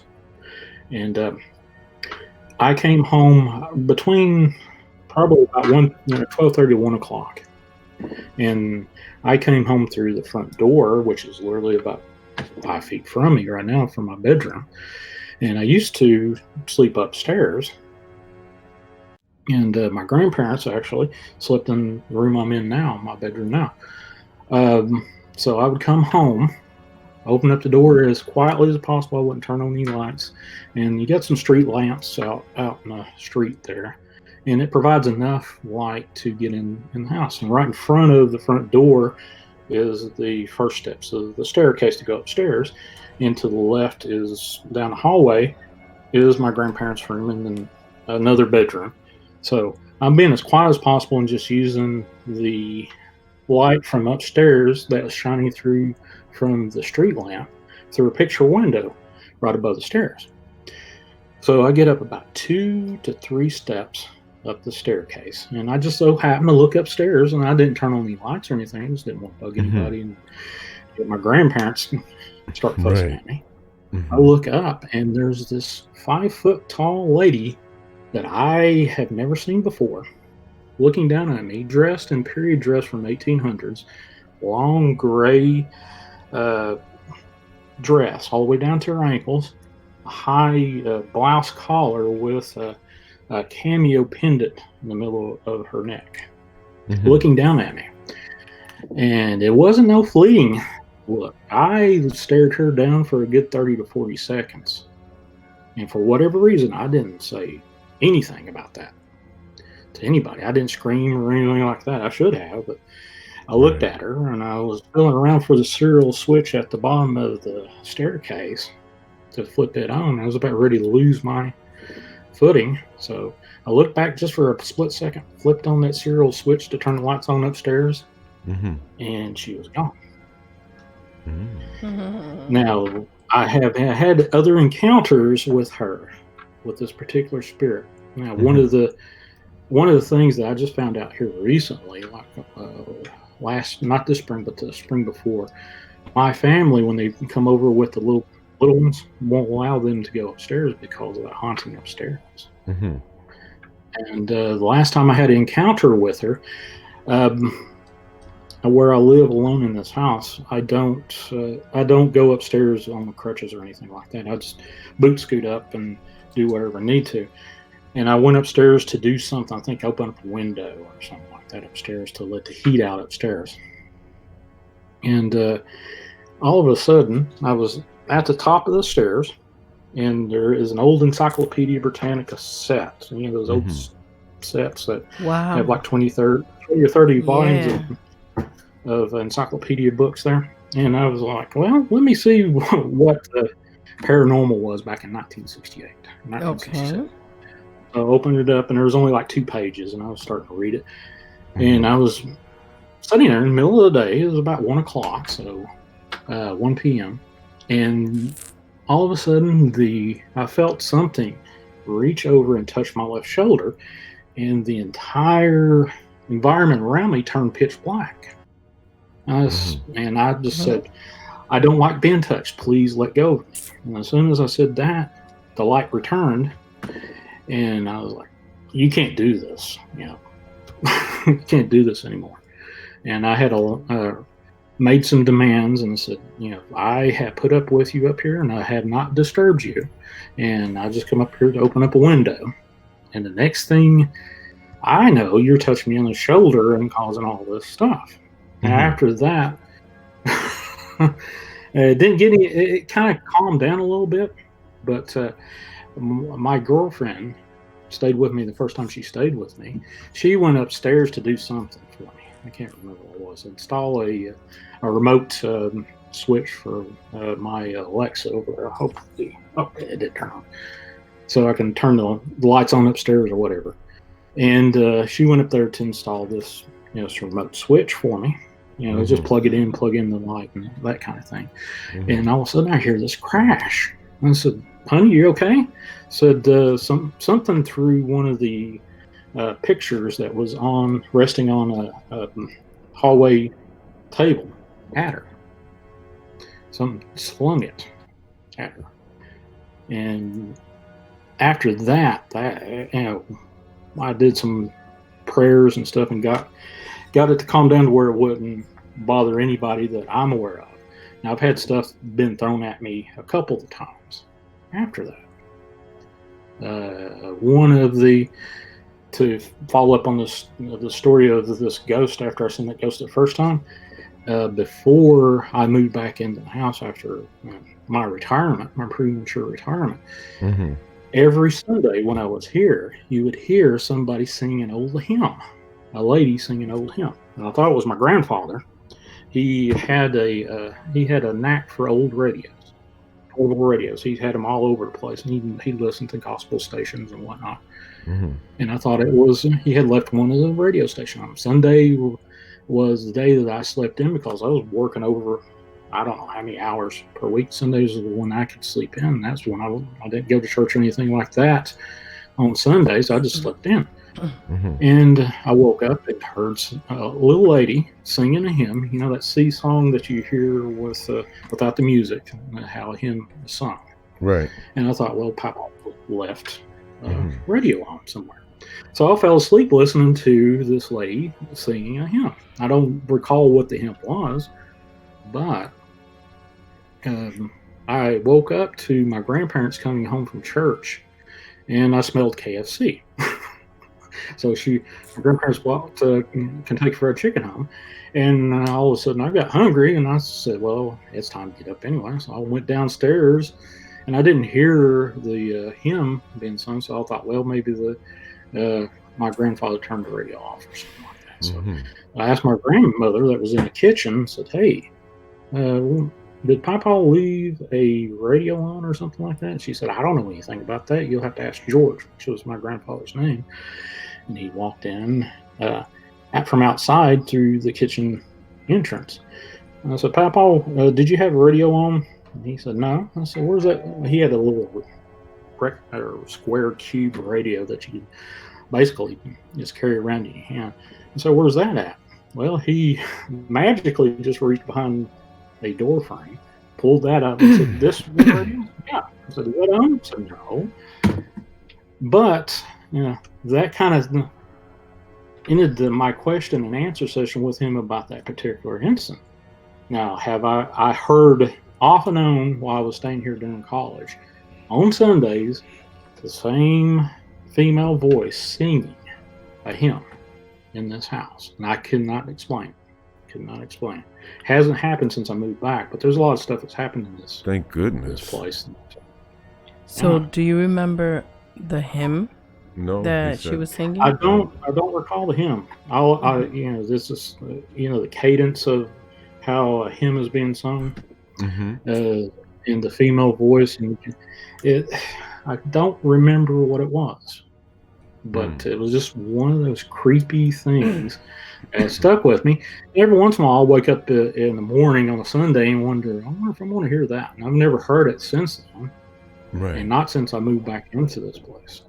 Now, that was the story I was about to tell you, and I was going to tell something else that occurred when I was actually had DW on a live stream, and I was actually interviewing him for my show. Right. But I don't want to overstep my oh no! Feel free. Oh, wow. This was about a year ago, and This was when I first, well, maybe a little bit more than a year ago. This is when I had my first setup with the microphone that had the echo issues. So I had my setups in my closet so it would muffle the echo and the reverb and stuff. So, Nashville hot chicken. Yes, I love Nashville hot chicken. I love Nashville. From 13 past midnight. So here I am talking to D-Dub, and he's telling me this, that, the other, and I was trying to sling some questions at him. I occasionally try to catch him off guard. You can't catch that dude off guard anyway. But he told this story about a demon. And he named the demon in the story. Okay? And after he named the demon in the story, he said, oh, no, something just pulled his shirt. And he said, oh, I've got to tell this story now. Well, at the time of day that I was doing this, I had one of those big, tall stick lamps that was illuminating my keyboard. And there was nothing between me and that stick lamp but air. And as he was telling me that something was tugging his shirt while we were on this story that he was telling about this demon that he named, all of a sudden it was like something dark, something over top of me blocked out the light from the stick lamp over top of the thing. And it spooked, honestly, it spooked me a little bit. But after that, DW did his thing, and he said a prayer at the end of the session that we did. But the follow up last Halloween, I did like a 3-hour marathon of telling ghost stories and creepy stories and stuff. It was on a Discord chat room that had voice chat. Yeah, I was telling that, and I actually. The only break I took was to go to the restroom. I actually called into a radio show. If you've heard of Heather Wade, her show, I called in her show, told a totally different ghost story on that. Went back and told another hour, and I got tired and went to sleep. But while I was telling the story, I told the same story I told about this one. I don't think I named the demon in that one. But I felt scratches on the back of my right calf. Now, the only good leg I got. And I felt it 3 times, and then I reached down and kind of rubbed it, and I pulled it up, and my hand was bloody. Oh. And I was like, what the heck? And I actually do have pictures to back this up. I got pictures of scratches on the back of my leg, and there was like 5 scratches. Like something with claws grabbed a hold of me with all 5 points if you put your hand on the back of your calf and then pulled them together. You got 5 scratches leading into a point. I've got that. I think I've still got a scratch or 2 from that. At least the marks from it anyway. But I've got pictures of that to back that up. But there you go. Okay. So 13 past midnight says Heather Wade is Art Bell. Heather Wade inherited his radio Art Bell's show chosen successor. Sorry about that. Yeah. Heather Wade. Wow. She actually started back. She disappeared for a little bit, and I think she's back doing her show again. If I know. Now I've heard of you guys. Anyway. I've heard of you guys from you, Dark Waters, Dr. J radio show online. All of you guys talk about Art Bell before. You guys had a lot to do with him and Coast to Coast AM. Let me ask you a question. How many years did you deal with Coast to Coast AM? Have you ever dealt with them before? Have I? I've listened to them. I was a subscriber for Coast to Coast AM. Oh, okay. About 10 years ago. Back when smartphones really came to be, and I one of the things I listened to their podcast while I was reading sleep studies. So I'm very well aware of Art Bell. And interesting side note, when Art Bell did his last serious radio thing that he did for a few weeks, he had, instead of having on Halloween, he did a ghost to ghost. being on Coast to Coast AM. But on Sirius Radio, I forgot what he called it, but he took a bunch of, he wanted to do an entire show like Ghost to Ghost, but I think it was Dark Matter was his name of his radio show, and he called it Spooky Matter for that night. So I submitted one of my Shadow Man stories that I personally witnessed. And I got a call in the middle of the night, but unfortunately, on Halloween, the day of Halloween, I worked like 13 or 14 hours that day, and I went home passed out.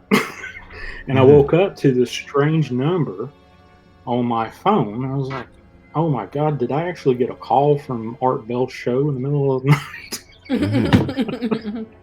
That was awesome. That's my only caveat to ever getting close enough to talk to Art Bell. I have spoke to Heather Wade a few times on air, and she's actually called me once to hear about a couple of my stories. But that was right before she disappeared that one time. That last time before she came back. Let me ask you a question, Shawn. Sure. Do you enjoy strawberry wafers? The one with the sugar in the middle? Yeah. Yeah. I'm eating some right now. Oh, is that what you... The I've got Mentic Maniac. some M&M chocolate cookies. The Mentic Maniac says his stomach is growling. All he had to eat today is the popcorn he's currently eating. Gotta order you some Uber Eats, my friend. Seriously. So I did want to ask you something. You did mention that you were a sleep specialist, was it? Mm-hmm. Okay. Yeah. Have any stories about that? Sleep.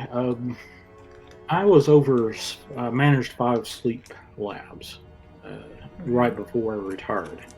I was a regional manager for a hospital chain, and 3 of my sleep labs are haunted. Now, the one sleep lab I told earlier about the Ghost Carson, that was one of the sleep labs. The one that I moved out of that sleep lab into another sleep lab, it was haunted by an Indian, a ghost Indian, that I had been told by several patients while I was there that they saw a ghost Indian in the hallway. And I'm like, really? And one night I was actually working with one of my sleep techs at night, and we were talking about something. And I looked up and I saw something go by the door to the monitor room where we were doing our work. And the lady that I was working with, she saw it too, and she looked at me. She said, "Did you see that?" And I said, "Yeah." She said, "I bet that's that old Indian." I was like, "Probably." But we're over here just munching away. I'm so sorry. We're munching in your ear and listening to your stories, because that's what we do when we watch scary movies. We munch, and we just munch. All you hear is the movie and us munching. And these stories are just like movies, baby. Let's see. Well, the one story that I submitted to Art Bell on that Spooky Matter night, I can tell that one if you want to hear that. Okay, yeah. It's about Shadow Man. One of the things that I have seen my entire adult life and through most of my youth is occasionally I'd see shadow creatures run by me. And I've seen them in this house, and actually have family members that have told me about seeing shadow people in this house too. But when I seen them in the hospital, one of the things that I would associate with them always was death. While I seen them in the hospital, one of the events that I can't remember which one. I think I grouped them both together. But one of the things that we did as a respiratory therapist, we had ICU duty with folks that are on ventilators, long-term ventilators. That's an acute care situation. They have these things called arterial lines in. Mm-hmm. Basically, I actually have a mark. I'm looking at my arm right now that I'm trying to describe it, and I can see the scar from the mark where I had arc line in the knee for the 11 days I was in a coma. So what it is it facilitates the ability to get an arterial blood sample from the patient without having to damage them so much, but poking them with a needle. Right. So there's a long, stretched out routine to do a sterile procedure with doing this. So I'm not going to go through the whole thing, but you have to pay attention to what you're doing. Mm-hmm. And I was kneeled down beside the bed to do this particular procedure to get the blood. And I see out of the corner of my eye what I thought was a nurse walk into the room and stand across from me. And of course, I didn't see and make full eye contact with it until a few moments later. And I was discussing what we were coming upon potluck dinner night the following day. And I was saying, okay, what are you bringing for potluck tomorrow night? And I never got a response from what I thought was a nurse. And the nurse that I thought I was talking to was notorious not to respond if she was deep into whatever she was doing. Right. So I got to the point where I could get my attention off of the sterile field I was doing, and I looked across the bed, and I see this looked like a solid black mass in front of me. And I thought it was, I looked at it, and my eyes started going up the torso up to about the chest level. And it was like something, either a trap door underneath it or something grabbed a hold of it and pulled it up underneath the bed. Zoom. And I looked and I was like, what the hell did I just see? So I looked out, and ICUs are usually set up to where nurses can see into each room without any visual, anything in between. So I look out, and the only nurse that was in visual side of me was the shortest nurse on staff in the ICU, which she was like 4'8", something like that. But she was one of these old school nurses that you did not want to tick off. So I walked out and talked to this little nurse. And I said, did you see anybody go in that room with me? And she was an old school nurse. She said, hell no, Shawn, what are you smoking? She's been there a while. Yeah. You could tell she's been there a while. She was very colorful with her language. And I shook my head. And unfortunately, that particular patient died a day or two later. Now, wow. I have seen I've been run past a couple times by shadow people while I'm doing whatever duties in the hospital. And it's always right before a code's called on somebody that needed an emergent CPR. So one night I was doing oxygen rounds, and it was like 2 or 3 o'clock in the morning. So I've got this clipboard sticking my head in every room in this hall and on that floor to see, well, does this patient have oxygen? Do we have, reconciling each room to each patient, yada, yada, yada. I just finished my rounds down one side of the floor, and I was about ready to turn to the left to go down the hallway, and then all of a sudden, this black mass just runs past me, around the corner and past me down the hallway that I just came from. And I'm like, what in the world was that? But it was totally silent. So I look to my left, and the only thing to my left that I could see, well, I looked around and I couldn't see where this thing went. The only place that I could see that it could have got into without me instantly turning my head to look was in a nourishment room, but nothing was in the nourishment room. And as soon as I turned, I shook it off and I said, man, don't worry about it.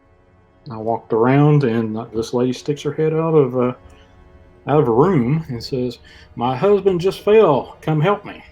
And we started to do CPR on that particular patient and lost him. And it was actually one of the more dramatic CPRs that we'd ever done, I've been exposed to. There was a lot of procedures I hadn't seen. I've read in manuals and stuff, but I actually witnessed it. Like there was a cardiocentesis done where they stick this big cardiac needle, spinal tap needle in to aspirate blood from the sac of the heart. I've never seen that done up until that point, and I've never seen it after. But we did some heroic measures on this particular patient. But it was right after I seen that shadow person, and I seen another shadow person on the same floor, right before I found the patient that had went in cardiac arrest. I got a call. Well, I was in a room with a monitor tech that was watching EKGs, heart tracings, on patients on the floor, and one of them looked like a lead fell off. So I said, "Don't worry about it. I'll go find it." And I was kind enough to get up, went through the back entrance to get into the hallway to the patient hallway. As soon as I opened up the door, another one of those shadow things runs past me. And I kind of went, okay. So I walked into the room where this patient was supposed to be. It was about, I couldn't find the patient. I was like, well, maybe he went out to smoke or something. It was back when the patients could sneak out and smoke outside. And I just so happened to see a foot sticking out of the footboard, and that fellow was dead there. And we did some CPR on that, and that patient didn't last. But that was the couple of stories that I think I submitted to Art Bell that one time that I thought I got a call from him for his Spooky Matter show on Sirius Radio. Wow, that's amazing. What an honor it was to share that. No, and then, you have so many stories. Like, I think that we should freaking do a series. Oh, I'll get plenty more. More. Oh yeah, I bet. That's not even the tip of the iceberg, baby. Like, your whole life is paranormal. That's amazing, It really is amazing, everything you've lived through. But I have a roll call. Louis Witt. That boy ain't right, Bobby. He's under his house. What is up, Louis, baby? Oh my God, Shawn, in case you missed it, there was a huge potluck in the chat. People were mentioning some yummy dishes, and they got us hungry, so we started munching. Well, the potluck that we had the following day after that one paranormal Shadow Man story was we did fried potatoes the next night. Oh my goodness! One thing that I'm dying in the middle of the night, fried potatoes, even at the worst. Now you're talking what we call a poor people food. Some fried potato strips, because if you don't have any French fries, you think, but almost everybody has a potato or two lying around somewhere. Just cut out the spuds and whatnot. But you make some homemade French fries with those, and a couple of eggs. Let the yolk just drip down, and some ketchup, and you good to go. Seriously. Yeah, that's what we had. We just had it was breakfast night. We decided to do breakfast night that night. I was in charge of chopping up the potatoes to fry them out. I didn't fry them, but I kind of wish I did, because they were really greasy, but they were still good. Oh my goodness. No, but something? You should think about a series. Shawn G's stories. My whole life is paranormal. You can name the book that too. My whole life is paranormal. That'll be cool. One of the things that keeps my girlfriend and myself entertained. Well, I entertain her. She'll say, "Well, tell me another story." I'll start. I've told her hours and hours and hours of stories, and then I'll start telling a new story I'd never told her before. She says, "I don't want to hear that one. I want to hear about this one." I said, "I've already told you that. I don't want to hear it again." Okay. So I get plenty of practice. Oh wow! No, but that's awesome, though. That is awesome. You know what? Let's see if we could get somebody to come in and say hi to you. Sure. Who wants to come in and say hi to Shawn? Is there? I think 13 past midnight would love to say hello. I think that would be great, wouldn't it? 13 past midnight. Would you like to come on and say hello to Shawn G? Ooh, that'll be an interesting pair right there. I would just sit back and just listen to them because that would be awesome. Actually, I've got a story for 13 Past Midnight. He has probably heard a version of it. Right. Do it, baby. Yeah, but it's an old Jack story. He's probably heard it. Is he on the line now or what? Who knows? We gotta wait to hear from him. I just threw that out there. Interesting. This is for 13 Past Midnight. Now, this is a Jack tale. Now, you've all heard about Jack tales. Jack jumped over the candlestick, Jack and the Beanstalk. All those are Jack tales. And the Jack tale is about this boy Jack. In some alliteration, Jack is either a young boy or an older young man that it becomes the hero of the story, either by hook or crook or just by plain dumb luck. Right. And this particular story is called Jack and let's see, Jack and the Miller, I think. Yeah, Jack. Okay. One day, old Jack, he just got out underneath the wings of his mama. It was springtime, and old Jack was notorious for never ever wanting to strike a lick at any work. He would do more work to get out of work than anybody that you ever met. And he was down on his luck one day, and he woke up, and his belly was a growling. He ain't ate in a while, and he decided, well, I got to go find something to eat. So he walked outside. He went to an old crabapple tree, and he kicked it around. He couldn't find any mealy crab apples to chew on, and he said, well, I got to go find something. So he walked into the house, got his hat, an old jacket, and he kind of notched up his belt a little bit to kind of get the hunger pains down a little bit. So he walked on down, and he went to town, and he knew an old miller with a mill that ground up corn and other feed and stuff. He said, well, maybe I can find a spot down there. So he walks up to the miller, and he said, hey, Miller, you got a little bit of work for a down and out young man? He said, well, I might have a little bit of work for you. He said, yeah, I'll take anything. I'm hungry. I ain't eaten 2 or 3 days. My ribs are tickling each other. All right. So you can stay here at the mill, but I'll tell you one thing. This old mill's haunted. So nobody's been able to stay the night or live through the night. And old Jack thinks, well, I ain't scared of no old spook or hain or anything like that. And I'm sure hungry enough to stay the night in a place to get a meal. And he agreed. And then the miller said, okay, well, let me show you around. And he showed where he could sleep and showed him how to mill the corn if anybody showed up that day.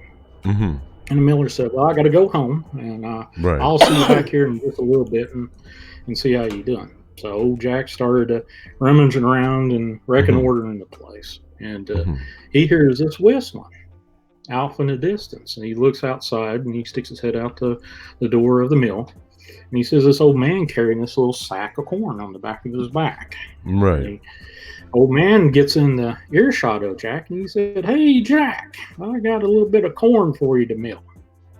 Well, Jack walks out onto the front porch of the mill and says, yes, sir, I'll do it for you, but how'd you know my name is Jack? He said, I knew you the moment I seen you. So old Jack grabs the sack of corn, he mills it up, it's just a little old sack, and pours the meal back into it and hands it off, ties it off and hands it to the old man. The old man said, well, what I owe you? He said, oh, nothing. That's just a small sack. That ain't nothing. He said, well, let me give you something. Old man reaches into his pocket, pulls out this nice, shiny silver knife. He said, this is the sharpest knife you've ever had in your life. This is a magic knife. Keep it close to you. It's sharp enough to cut through anything. The old man said adieu, and Jack said adieu to the old man. And old man went back in the same direction he came in, whistling, carrying an old ground sack of meal that Jack just gave him. Later on that day, the old miller come back, and he had a bit of old beans and some fat back. And came up to Jack and said, "Here, I want to give you the beans and fatbacks and give you a little something to eat," especially while he's thinking, well, this old boy ain't going to make it through the night because nobody's been able to stay the night and live. So Jack thanked him, and Miller said, well, I'm going to go back to my wife, and we'll see you in the morning, first thing. And as he's walking out the mill to go home, old Miller is thinking in his head, I don't know about this. He said, I don't know what kind of shape this old boy's going to be in when I get back. Well, later on that evening, Jack had set up a pot and got a big old roaring fire and started fixing and cooking the beans and the fatback and frying it up. And all of a sudden, in the twinkling of the fireplace, and his belly was just a grumbling mouth of water from the beans and fatback that was cooking on the stove or in the pot there. Here comes in a big old cat, one of the biggest black cats he's ever seen. Sits right next to him. And then he's like, oh, that's strange. Well, he never thought anything of it. He sat there stirring the fatback and stuff up and just mouth watering, just waiting for it to get just done right to get in and start eating. And then another cat comes in, and then another, and then after a while, there's 12 cats in total. 12 black cats, and the biggest one was the first one to come in. Is the biggest one he ever seen in his life. So he was about ready to, plate him up some of that fatback and beans. Right. And that big old black cat, the biggest one of the bunch, goes up to the pot, stands up on its hind legs and says, "Sup, doll, sup." Sticks its paw into the black pot. Jack swats the cat away and said, "Don't do that no more." Said, "If you do that again, I'm going to do something to keep you from doing that." Cat kind of didn't pay any attention to it. And he's about ready to plate him up, and that cat stood up again and said, "Sup, doll, sup." And that paw started going, and old Jack got real mad at that cat and swatted it really hard and said, "If you do that again, I'm just going to take that paw." That cat didn't pay any attention. It did it again, stood up, said, "Sup, dog, sup." And Jack grabbed a hold of that knife that old man gave him, silver knife, lapped that paw. And that cat screamed all kinds of murderous, demonic screams. And the other cats just started meowing and calling out, and out the door they ran. Well, Jack started looking around to make sure all those cats were gone. And he heard them calling out in the night as they were running out into the woods. He went back and said, "Well, okay, that's enough of that stuff." He closed up the doors and stuff to make sure that the cats couldn't come back in. Went over and said, "Well, I better clean up that old cat paw and throw it out or whatever." Well, he walked back to where the cat paw was, and for the cat paw, it was a cut-off young woman's hand. The big old ring on it. It was the left hand of a young woman with a big old sparkly, high dollar kind of ring. So he kind of looks at it and he's like, "Well, I have no clue what that is." And he takes an old handkerchief, wraps it up. He said, "I'll ask old Miller in the morning about it." So he puts that wrapped up hand away, and he starts eating at the beans and fatback that he had. And the next morning, sure to his word, old Miller starts coming back, and he's fretting over what kind of frightful sight is he going to walk into when he goes to find Jack in that mill. He's expecting to see old Jack deader than 4 o'clock. So he walks in, and he's looking around for old Jack. And he finds Jack laying out on a sack of burlap sacks, snoring away. He nudges Jack, said, "Jack, you're alive." He said, "Yeah, I'm alive. What are you talking about?" He said, "You're the first person I've seen that stood the night in here and woke up alive." And he said, "Hey, I've got a question for you." He said, "Something peculiar happened last night." And he said, okay, what is it? And he told him the story about the cat and cutting a cat's paw off. And he grabs a hold of the hand that's wrapped up in the handkerchief, shows him the hand, and he said, oh my God, I know that hand, I know that ring. You need to follow me, son. So he walks Jack out of the mill and walks up to his house and goes upstairs to where his wife was in bed. And old Jack was watching the Miller, and Miller starts thumping the footboard with his foot, just kicking it. Said, wife, I need you to wake up. And she wakes up and said, what do you want, husband? And Miller said, wife, I need to see your hand. The wife pulls out her right hand and shows up. I don't know what you're wanting. He said, no, not that hand, your left hand. She hums around and tries to ignore him, and old Miller got kind of ticked off at him and grabs a hold of the cover and pulls the cover off and exposes that left arm of hers. Underneath that cover was the left arm, and where a hand should be was a bloodied stump. Oh. And after that, she starts cackling, and then the 11 women burst into the room. Ooh. And old Miller grabs a hold of Jack's collar, pulls him out, locks the door behind him, goes downstairs and bars up the front door, sets the place on fire. And all crazy, hellish sounds come out of that and burns the witches up. And Miller said, thank you, sir, thank you, Jack, for you got a job for life with me.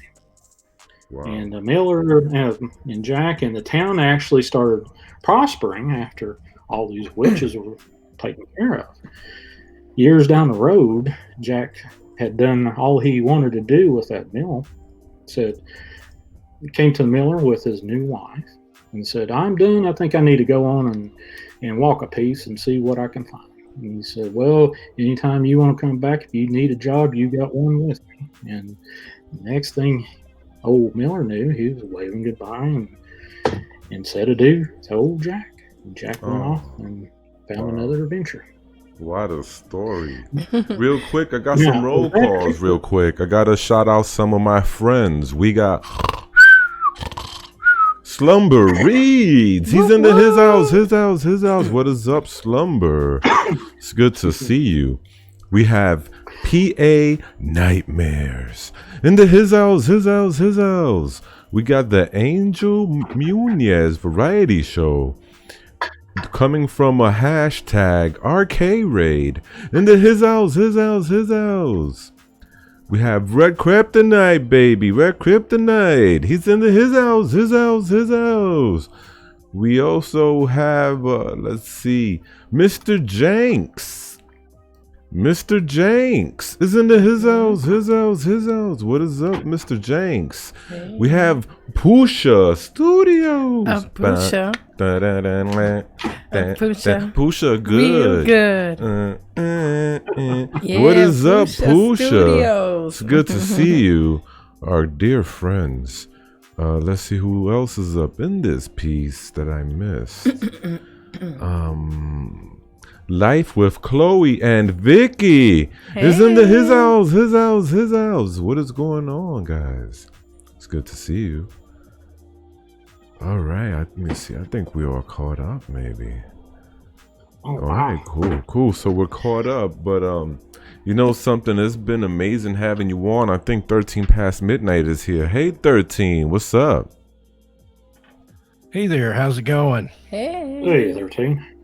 To be here. I appreciate you having me on. Shawn, I had no idea we were from the same stomping grounds, more or less. I grew up East Tennessee, Knoxville, Oak Ridge area, but I've been to a lot of those places you talked about and really enjoyed the Jack Tale. Those are wonderful. I know we mentioned those briefly in the chat the other day when I was doing the morning stream. And if you've never been in Jonesboro, Tennessee, historic Jonesboro, Tennessee. You have to say that or they get upset. You have to put the historic part in there. They have the International Storytelling Center, which is a performing arts theater.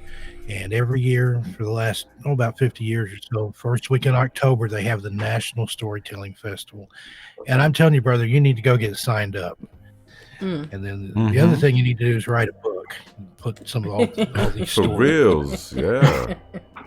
But I want to ask you about a similar story to the cats and see if you've ever heard. I don't think it was a Jack Tale, but it involved black cats, where the guy's sitting up, it's late at night, he's in his cabin, he's smoking a pipe, and suddenly he hears something in the chimney. All of a sudden, a little black cat comes strolling out of the fireplace. And he looks at the cat, and the cat looks at him, and the cat says, I'm just waiting for Big Tom to get here. This one. What's going on with this? A few minutes later, he hears another disturbance in the chimney. A little bit bigger cat comes crawling out of the fireplace. Said, I'm just here to see old Tom. This goes on and on. Before you know it, the room's full of cats, each one bigger than the other. And finally, he hears this just giant ruckus. Sounds like the chimney's coming down. And all of a sudden, this big, giant cat just squeezes itself out of the fireplace. Stands there kind of shaking itself off. And the old guy puts his pipe aside and says, before you ask, if you're not Big Tom, I'm out of here. Actually, I've heard that one. Have you heard that one? Yeah, I've heard that. And there was another Jack story about where the devil had hired him to do something for him. He was always trying to outwit the devil. And the devil promised to fill Jack's boot with gold coins every night if he'd do whatever it was. Well, Jack got a bright idea. He had a hole in his boot, and there was a hole in one of the plank floorboards in his house. So he puts the boot over the hole, and the devil couldn't fill the boot up because all the coins kept falling in the basement. But there's so many of those Jack Tales. And last time I was in Jonesboro, there was an old lady there. She was probably in her 80s. I can't remember what her name was, but she looked like Mother Abigail, if you've ever seen The Stand. That's who she reminded me of. Yeah. And she sat there literally for like 2 hours and told more Jack Tales than I had ever heard. But you definitely need to check that out if you're in the area. I've been to Jonesboro so many times. Have you been in that candy shop over there on Main Street? Yeah, every old candy that you ever thought, any candies, the candy candies, that's the place to go. The little wax cola bottles with the sugar-covered sugar. All the candy you remember when you were a kid. Yeah, that's a fabulous place, Jonesboro. If you ever get over in East Tennessee, make sure that you're right around that Jack Tale Festival, the Storytelling Festival. Yeah, that place explodes. It's just a little rinky-dink town, and you go in, but during that festival, gee whiz. Yeah, it's amazing. It's for that. I think their only real claim to fame is like Roy Acuff's from there or something like that, but he might be from Bristol. I don't remember, but. Yeah, that storytelling festival is amazing. And just about every one of those shops there on the main street in Jonesboro supposedly has a ghost. I know the antique store is haunted. The candy store you mentioned, it's haunted. And at one time, I had some weird pictures that I'd taken when I was at the storytelling festival. And I saw like a wispy mist in some of my photographs. I thought maybe it was an aberration on my lens. It was a digital camera. But it turned out it wasn't in the same place on every photo.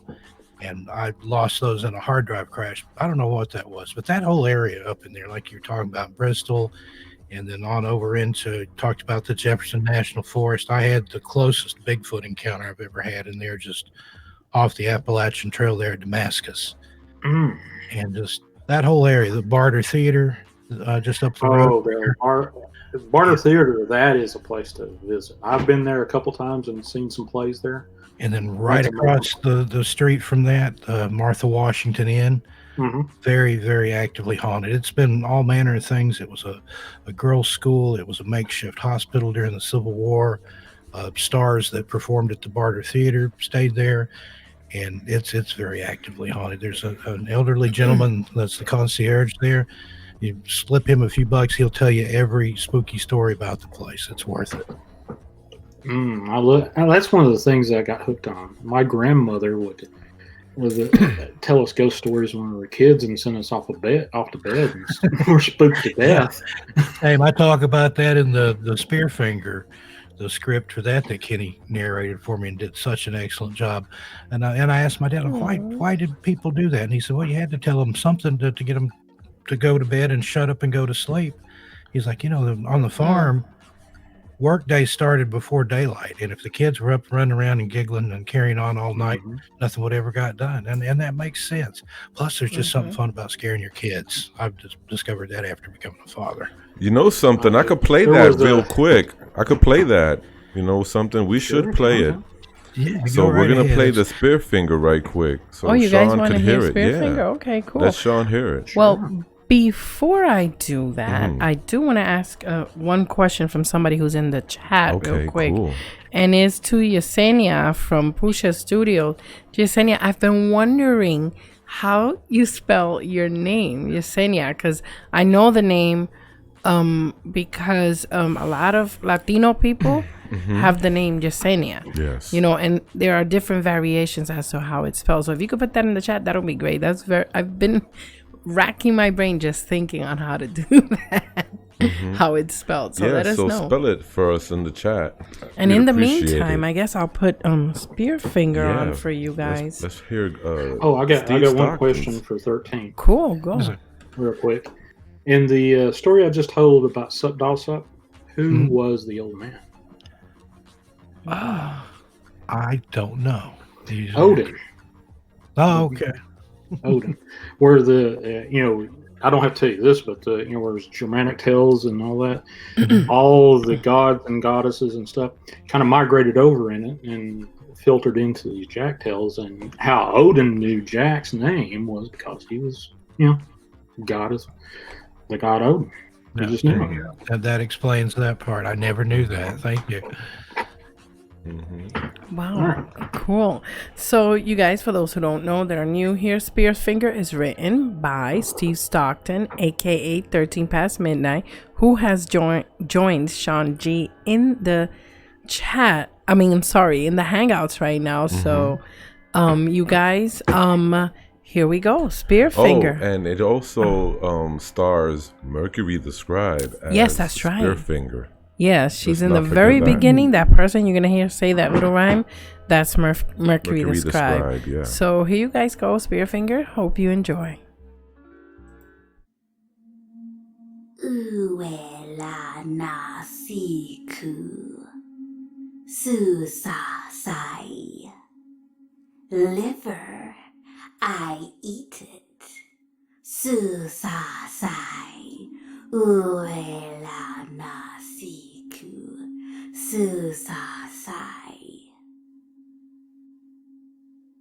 Ask most any Cherokee child living in the area of the Great Smoky Mountains, and he or she will be able to tell you the legend of Spear Finger. I guess that the majority of adult Cherokee can tell you the legend as well. Cherokee parents have been telling it in order to scare kids for more than the past 100 years. I can remember asking my father himself, one quarter Cherokee, why parents always tell their kids such frightening legends and stories. His answer was a simple one, and probably the most correct. When you grow up poor in Appalachia, your parents had to tell you something to scare the daylights out of you, to get you to lay down and shut up and go to sleep at night. A day's work started well before daylight, and nothing would have gotten done if we kids had laughed and giggled and ran around all night like wild Indians. Like I said, sounds like a good explanation to me. It made even more sense when I became a father. There's just some inherent fun about scaring your kids with tales about ghosts and haunts, like my parents did to me. Spearfinger is the spirit of an old witch who is said to roam the Norton Creek Trail and Whiteside Mountain areas of the Great Smoky Mountains National Park. The legend of Spearfinger, especially when told during the dark of night while camping deep within the Smokies, may just be the scariest Cherokee folktale in existence.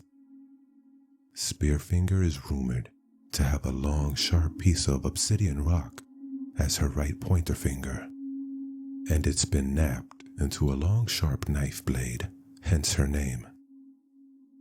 It's said that the witch lurks in the woods, along the trails and deep woods of the Smoky Mountains. Her teeth and mouth permanently stained a deep scarlet red blood from all the children whom she's managed to steal away from their parents. She uses her long, sharp knife of a finger to extract and then eat their livers. If that doesn't get a kid's attention right there, nothing will. It is also told in the legend that Spearfinger always keeps her right hand clenched tightly, as her very heart is hidden beneath the skin of her palm, and she must protect it at all cost.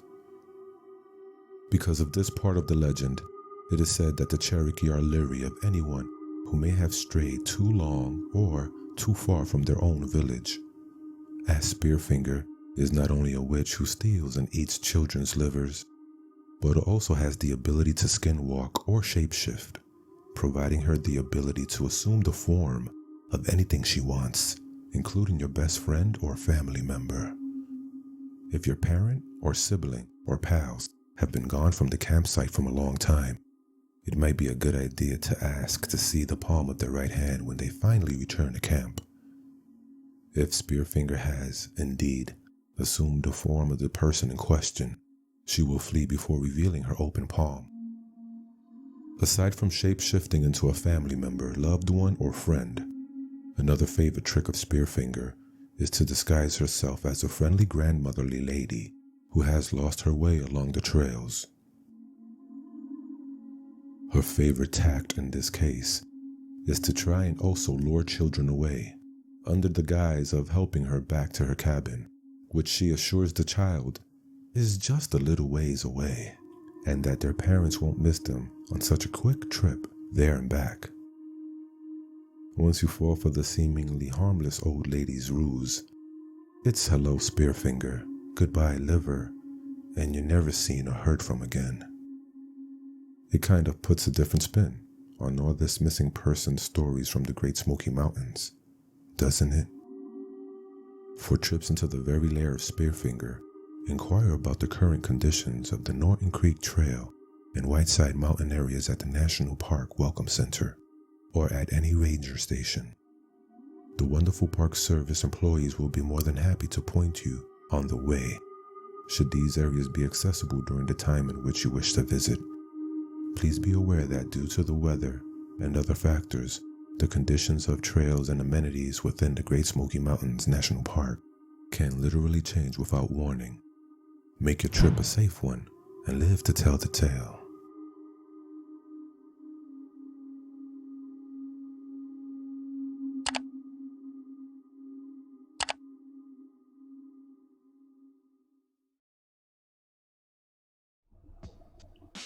Okay, everyone, we are back.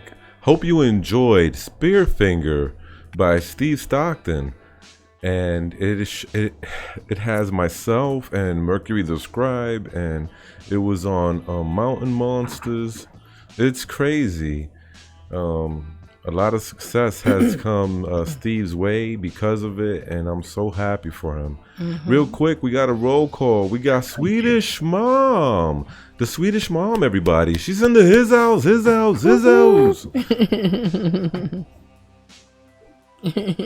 You know, somebody told me recently that we got a lot of other people saying that. Yeah, I've seen it. I've seen it. People have been telling me everywhere. Like every time I go to somebody's live stream, and well, not every time. There's been a couple of times that it didn't happen, but it's been a few times that I've gone to a live stream and everybody's like, "Oh, Dezombified is in his house." And the people in the chat so funny. will start saying that. That was so funny. Wow. I found it very funny. Need to do, you need to trademark that or service mark it, and then every time somebody says that, they owe you a royalty. Okay, cool. Yeah, you're going to have to hook me up with that. So, guys, continue your conversation about, you know, that interesting part of America that you both have been to. Well, I've got a personal family story that is local to. There's a place called Tom's Creek in my area, and it's named after Lewis, one of the boys of Lewis and Clark. I can't remember if you know the Lewis and Clark expeditions that yes, went out west. Yes, they were actually in my town in and camped out at this creek and called it Tom after one of the boys, either Lewis or Clark, I can't remember. But my grandmother and grandfather lived in a little house out by Tom's Creek, and this house was haunted according to what I've been told. I've never been there, other than I've drove past the remains of the house. The only thing I can remember from the top of my head is my dad built a tree house, and the tree house was there last time I saw it. It was about a decade ago. But there was a couple of ghost stories from that particular house. And they moved in there, what I was told was when they first became a couple and started keeping house, as my grandmother used to say. And one day, my papa, George, got my grandmother ticked off at her for whatever reason. Young couple would get ticked off at each other, and Granny threw Papa out of the bedroom. And she went to bed one night, and she was sleeping, and she thought that she felt Papa get into the bed, and she's, by the time this happened, she'd already got over whatever it was she's pissed off at my grandfather for, and just let it slide. So in the morning, she got up, looked over at the side of the bed where Papa should have been, said, well, maybe he got up to go get coffee or whatever. He got up a little earlier than she did. So she walks into the kitchen to find Papa's not there. Well, Papa was asleep in the living room on the couch. So she started making coffee, and Papa finally rose up and walked into the kitchen, and Granny asked Papa, said, why in the world did you get up to go back to the couch in the middle of the night? She said, man, you had to understand how they talk back then. He said, woman, I didn't get in that bed. You ticked me off last night. And Granny told me the story and said that night that happened, she felt Papa get in the bed and could even feel the breath on the back of her neck and feel him grab a hold of her and pull her in to a hug. And she can't explain it. There you go. There's your ghost story Nice. that only a handful of people's heard from me. Wow. There's another ghost story from that particular house, but I 13, you got any good ghost stories? I wanted to ask you if you knew anything about Rotherwood Mansion there in Kingsport. I heard it was haunted. I've been by it several times. But that's what I've heard. It sits right there on the Holston, big old brick, gigantic. It looks like a haunted house, even though it's in good repair now. Yeah. It's private property, so you can't go up in there. But I actually went around on the other side of the river, back behind there, and waded out into the river and got as close as I could get to it to get some good pictures through the trees. But that was one where, if I remember the story correctly, the young lady, I believe, was waiting for her betrothed to come back from the Civil War and marry her, and he never made it back, and she threw herself in the river and drowned herself. And to this day, on certain nights, they claim to see her spirit out in the water, and people have seen her like under the water, and then she comes up and said, I waited out in there and I didn't see anything, but I was too busy trying to make sure I didn't get swept away by the river or now I heard if you've heard at me from the other side of the have you heard of Netherland Inn in Kingsport?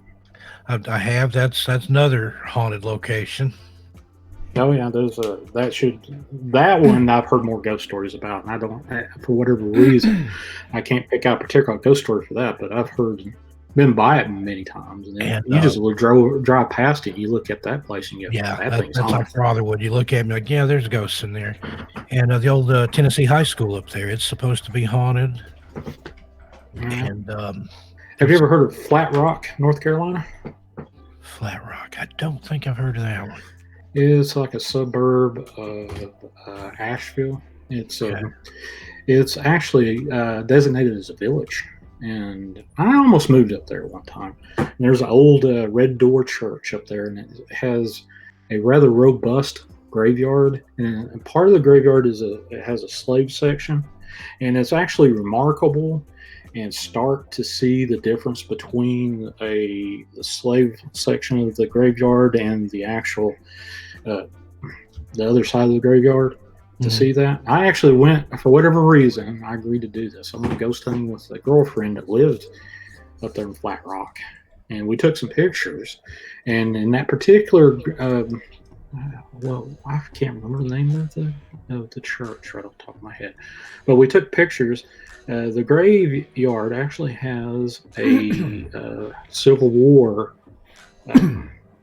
cabinet member from back in the Civil War, and I can't remember who it was, but we took a picture of that gravestone, and I didn't see anything like it in the picture, but it looked like it was snowing red snow all over the place. Oh wow!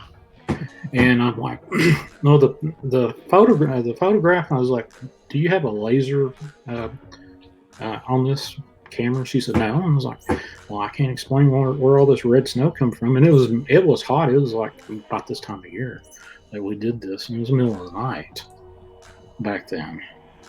But that creeped me out.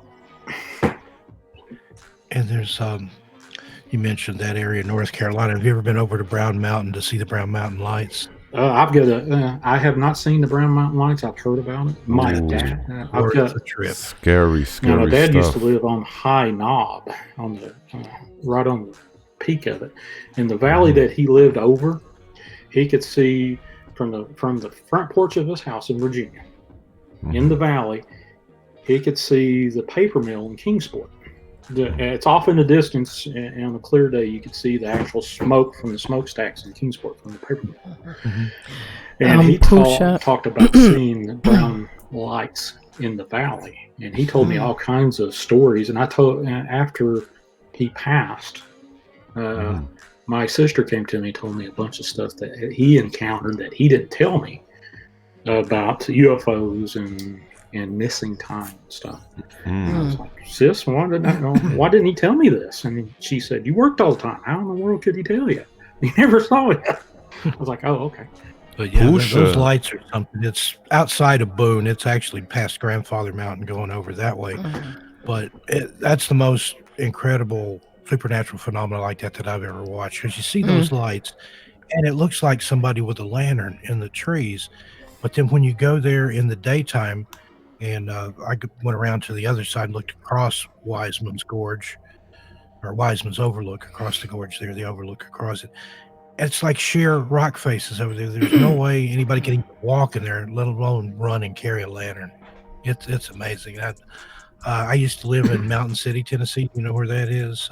Oh yeah, the Mountain City Hospital. That was wasn't one of my sleep labs, but there was a sleep lab I was lived there for a short time. So it was about an hour and a half drive over to the Brown Mountain. But I've been to see them several times, and they never failed to disappoint. But it seemed like the best time was late summer or early fall, and if it was kind of rainy, they would be more active. And they get more active, like say between midnight and 2 a.m. But it's definitely worth a trip over there. And so, right there in that mountains, Johnson County, that area, you've got Fiddler's Rock, you've got Roan Mountain there where they see this weird fireball. There's Fiddler's Rock. There was a guy that played the fiddle sitting on this rock, and he would charm rattlesnakes. And they said people would walk by and see the guy sitting there playing the fiddle, and there'd be like a dozen rattlesnakes like lined up around the rock just listening to him. And then one day they found him dead on top of the rock, and he'd been bitten to death by poisonous snakes. And they claimed you can walk through there certain times of the year and still hear the fiddle playing off in the distance. Wow. Okay, sorry, didn't mean to cut you off there. No, that's okay. That's okay. Carried away with these old tales. There's plenty of old tales.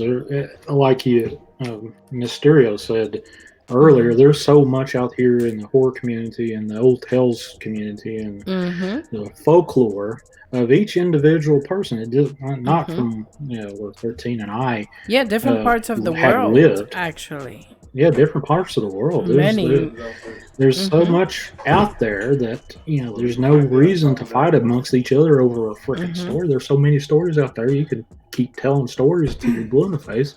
For the right person, and it won't repeat. I just So don't get it. I want to ask you guys a question because Pusha Studios made a comment. Yeah, they did. But since I'm not knowledgeable about this, I wanted to ask you two fellas. Pusha Studios says they went looking for those Dino ghosts. Is that a thing? What are Dino ghosts? Or Dino ghosts? Outside Gray, Tennessee, they've got a mastodon pit that got found a bunch of mastodon bones up there in Gray, Tennessee. 13 probably has heard about it.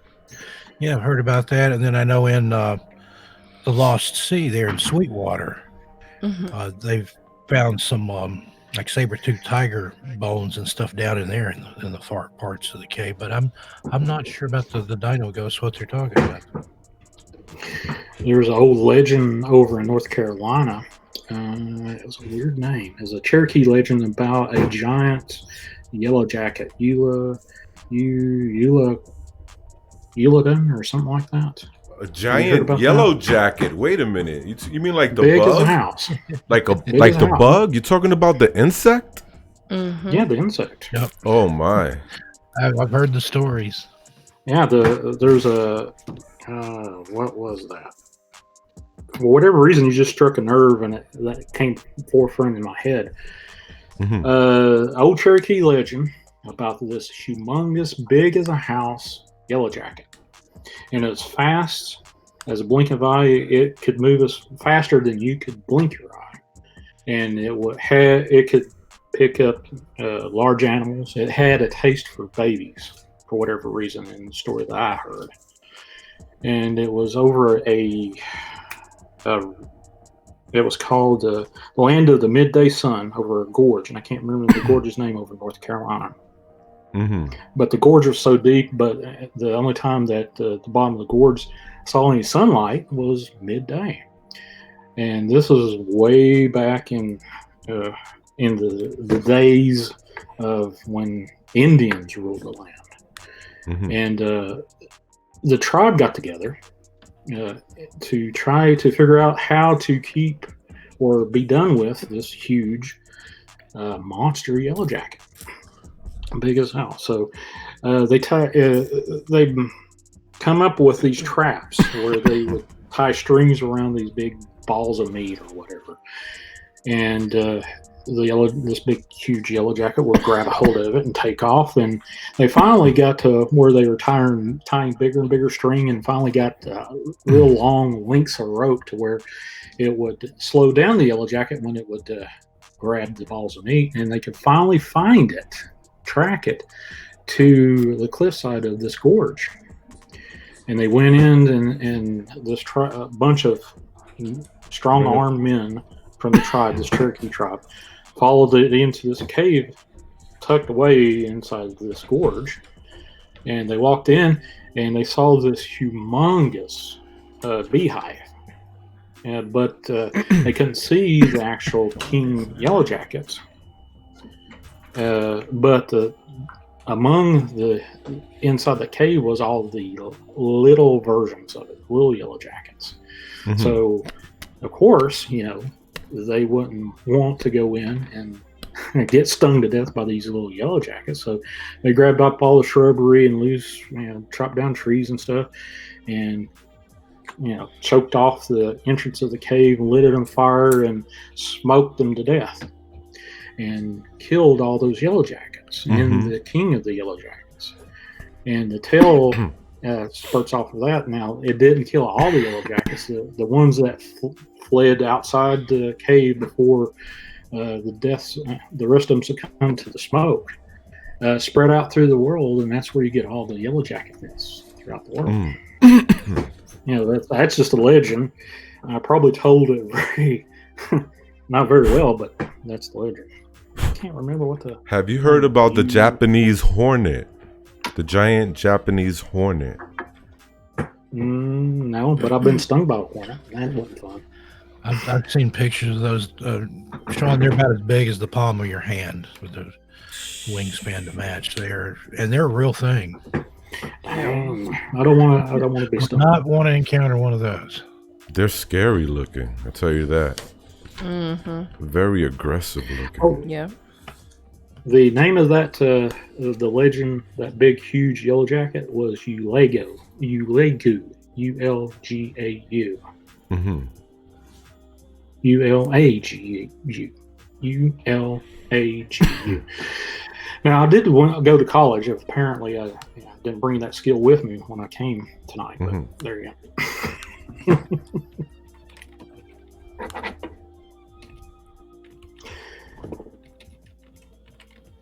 No, I totally. I don't like bugs. That's why I freaked out when he said a giant yellow jacket. I'm like, wait a minute, what? That's just a local legend for whatever reason. Popped out of my head.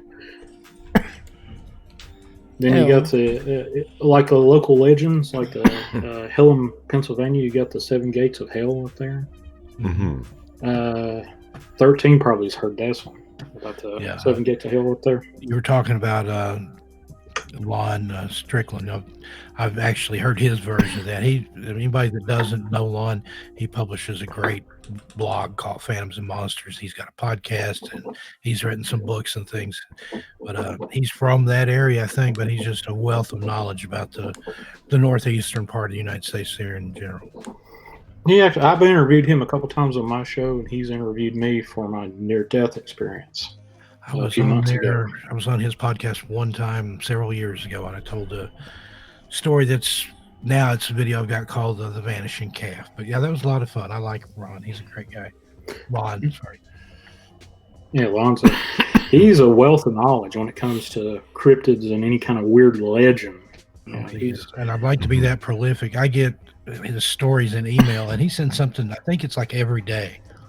I'll see something pop up from him, and it's always something really good, Bigfoot or a cryptid or some kind of really creepy UFO story. He's got a knack for finding stuff.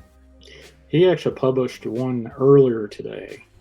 The last few stories I've seen from him was within driving distance of me. I could be with the story that he published today was about I think a winged creature up in West Virginia, which is about maybe an hour's drive from me.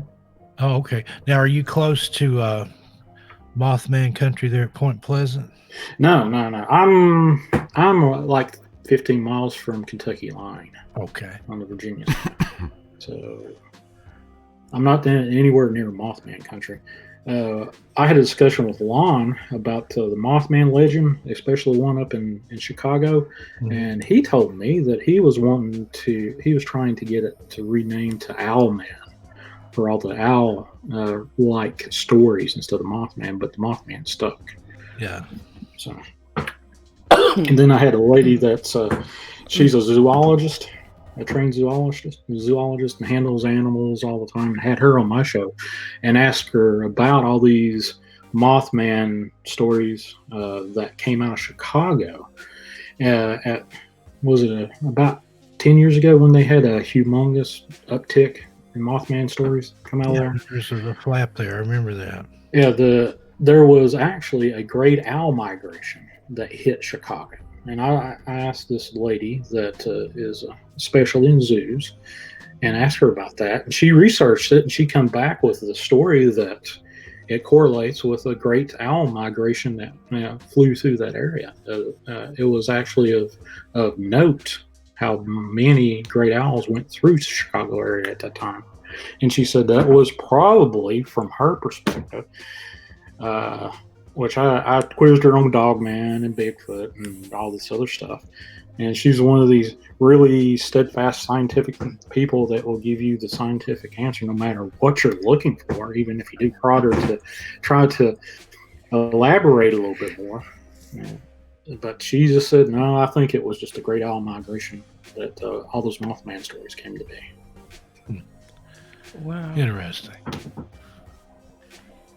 But, I've been out in the woods a lot, and I've run across some fairly large owls and even some blue heron and things like that people think might have been what people saw. But I can't imagine mistaking something like that for a man-sized or larger creature. Maybe if you're scared, it would, cause you to kind of visualize it differently. But I don't know.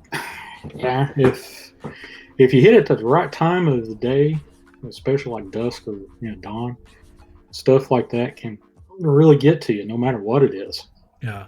And then the eye shine, again, if you hit it just right with your headlights or whatever, it can give that glowing red look like they describe in the West Virginia Mothman case. So fun to think about anyway. It gets you creeped out at night if you hit it just right. So, any other stories you want to hear? Any kind of genre, ghost, alien, Bigfoot, whatever? No, because then next time that we have you back, then you won't have stories. So we want to make sure we save some. Yeah, baby. Because we're gonna have to do a few more episodes with you, so Definitely. we have stories for days. I ain't even started yet. Dang. All right. That is crazy. But yeah, anytime you want me back, just give me a. And Shawn, I've got to ask: are you writing, or have you written a book? I have not written a book. Dark Waters has prompted me several times to write a book about my near-death experiences. I've talked to a couple of ghostwriters. Well, I just showed you that. So I can't spell worth a lick. That's what Grammarly's for, man. But he's been after me to chronicleize my near-death experience. I've told him. I've told a couple of stories about it, but that I could go in depth, and I could write volumes and volumes about that. But yeah, I've thought about it. Who knows? It may come out. But and the way I approached it, I looked at a lot of these stories. If I didn't pass them on, then they might not ever be heard again.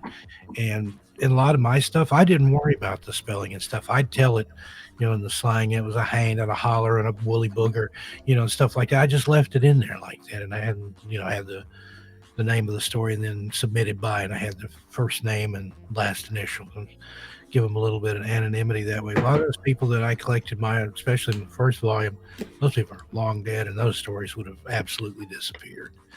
So something to think about. You're creating a legacy when you do that. But even when you do this, I mean, technically the internet's forever, and this show will be archived somewhere on hard drives.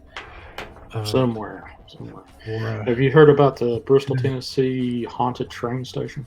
Ooh, I have heard about that. That sounds interesting. Yeah, haunted train station. Yeah, that's right up my alley, guys. Supposedly like 68 haunts there at that one train station. Wow. Whoa, 68? Yeah, I think there's like two previous train stations that were there that had been razed to the ground, and the newest one that's there now, it's next. I think it's pretty close to King's Pharmacy there in Bristol, maybe I got that wrong location. But I've been to the train station. It's beautiful if you walk into it, but. It's very haunted, just like all the caves around here in this area. There's another one I heard. It may have been Bristol, but I believe it's Kingsport. I want to say it's like Cedar Hill or something, where there's supposedly a ghost of a Confederate soldier that they see walking around around the woodline there. Have you ever heard of that one?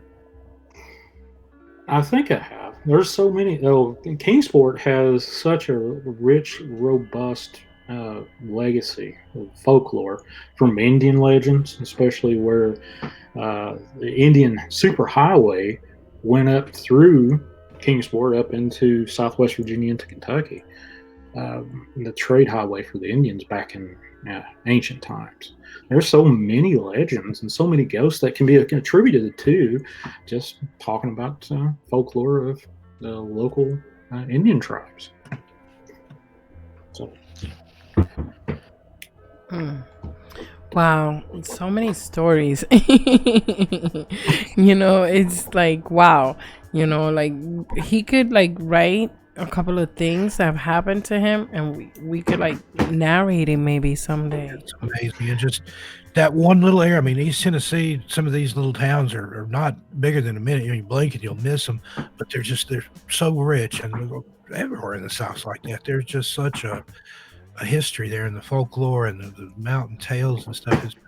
It's amazing. You could any little town or community or unincorporated place that you go into, there's some kind of something weird that has happened there.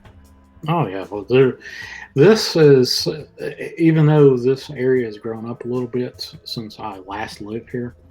There's a little town called Salt Lick, Virginia. There's a store that has a post office and I think it's even a municipal building. It's just one little old shack of a town in the middle of this little incorporated town called Salt Lick, Virginia. If you blink, you pass it by and never think that you were in a town.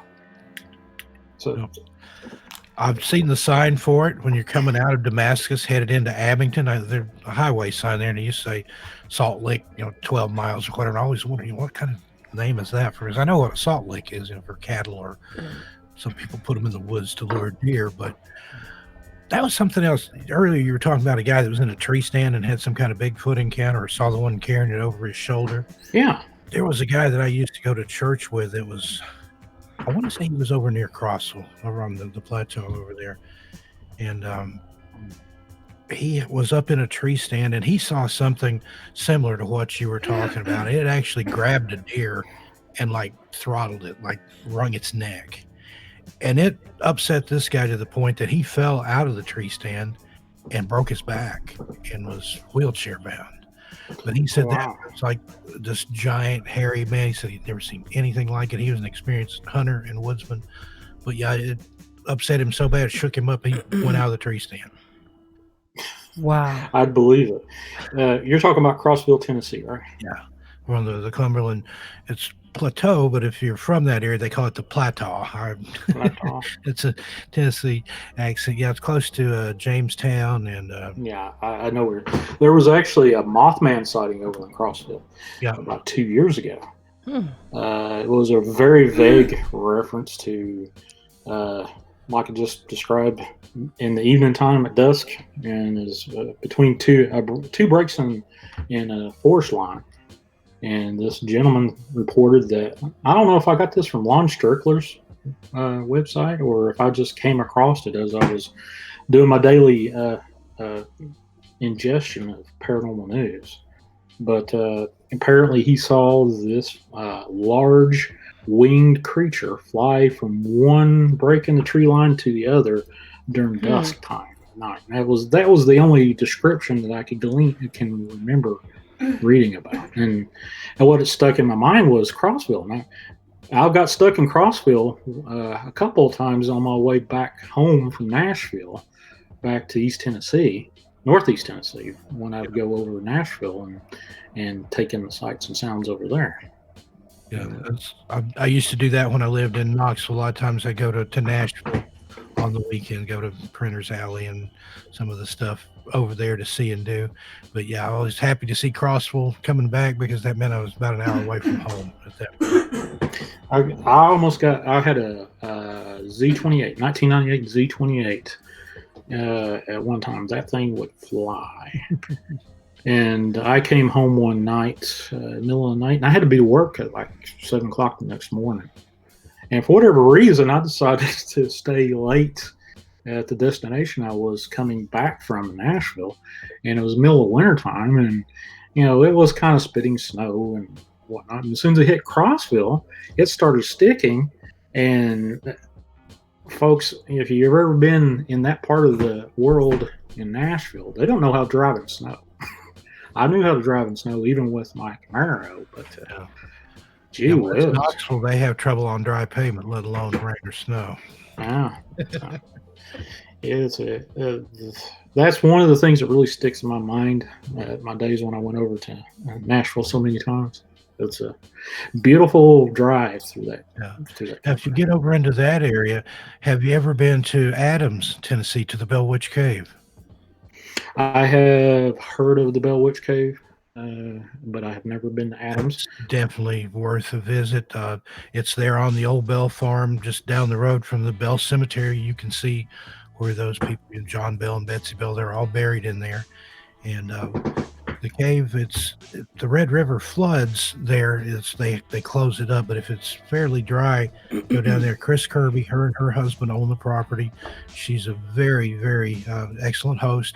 She takes you in, gives you the tour, You can stay as long as you want, and then she's got some little booklets and things that she produced that she sells, and she's got some photo albums of pictures that she's taken, and these are older pictures, some of them Polaroid, some of them developed from 35 millimeter film or whatever type of film it was. Just some of the strangest things. Some of them were mailed to her back from people that have been there. But her husband had some kind of encounter in the cave that he won't even talk about, and he refuses to go down there. And there's a big iron gated door, like a jail door, that they put in at the entrance to the cave to keep people from coming up the river in canoes and sneaking in there. And she's talked about being down there before. When she knew the cave was empty, the gate was closed, double locked with a chain, and still hearing stuff inside there. She's heard like a dog in there, heard people talking. There was somebody else bathing in the river there near the waterfall, and said that I wish I had a bar of soap. And one of the other persons there said, well, maybe the Bell Witch will give you one if you ask real nice. And said about that time, a bar of soap came over the waterfall and landed in the pool where they were at. Wow. But instead of using it, they got the what out of there. Incidentally, here's a bar of lye soap for you. It's a very, very creepy vibe. There's a Cherokee box grave just inside the cave, and then on the ceiling there's just in the strata of the rock there's an image, and it looks like the classic witch with the pointy nose and the pointed broad-brimmed hat and things. But it's an unusual place, and you can still feel that vibe. And they've seen some other things there, like a light that she said looked like a Coleman lantern or something. It came down out of the sky and lit in a tree in the yard, and she said it was so bright she thought it was daylight outside from the light coming in the window. Went out there was this light in the tree. She watched it, got her husband up, he saw it, and said that in a few minutes then it just started up out of the tree and flew off outside. So all kinds of weird things down there. Oh wow. I wouldn't There's plenty around there, that's for sure. We could probably just sit and jaw on a live stream, you and I. I live for this. Oh, that would be an I would watch that. I would totally watch that. You know what? One of these days, Steve, would you like? Oh, sorry. How's about one of these days, Steve? You and Gothic Rose have him on as a guest, right? In your show. I'd love to do that. Oh yeah. I've got guest booked for the remainder of this weekend next, but after that I'll get in touch with you, Shawn. You can follow me on Twitter. Yeah. Bring your scariest stories, Shawn. Back and forth, and I'd love to have him on.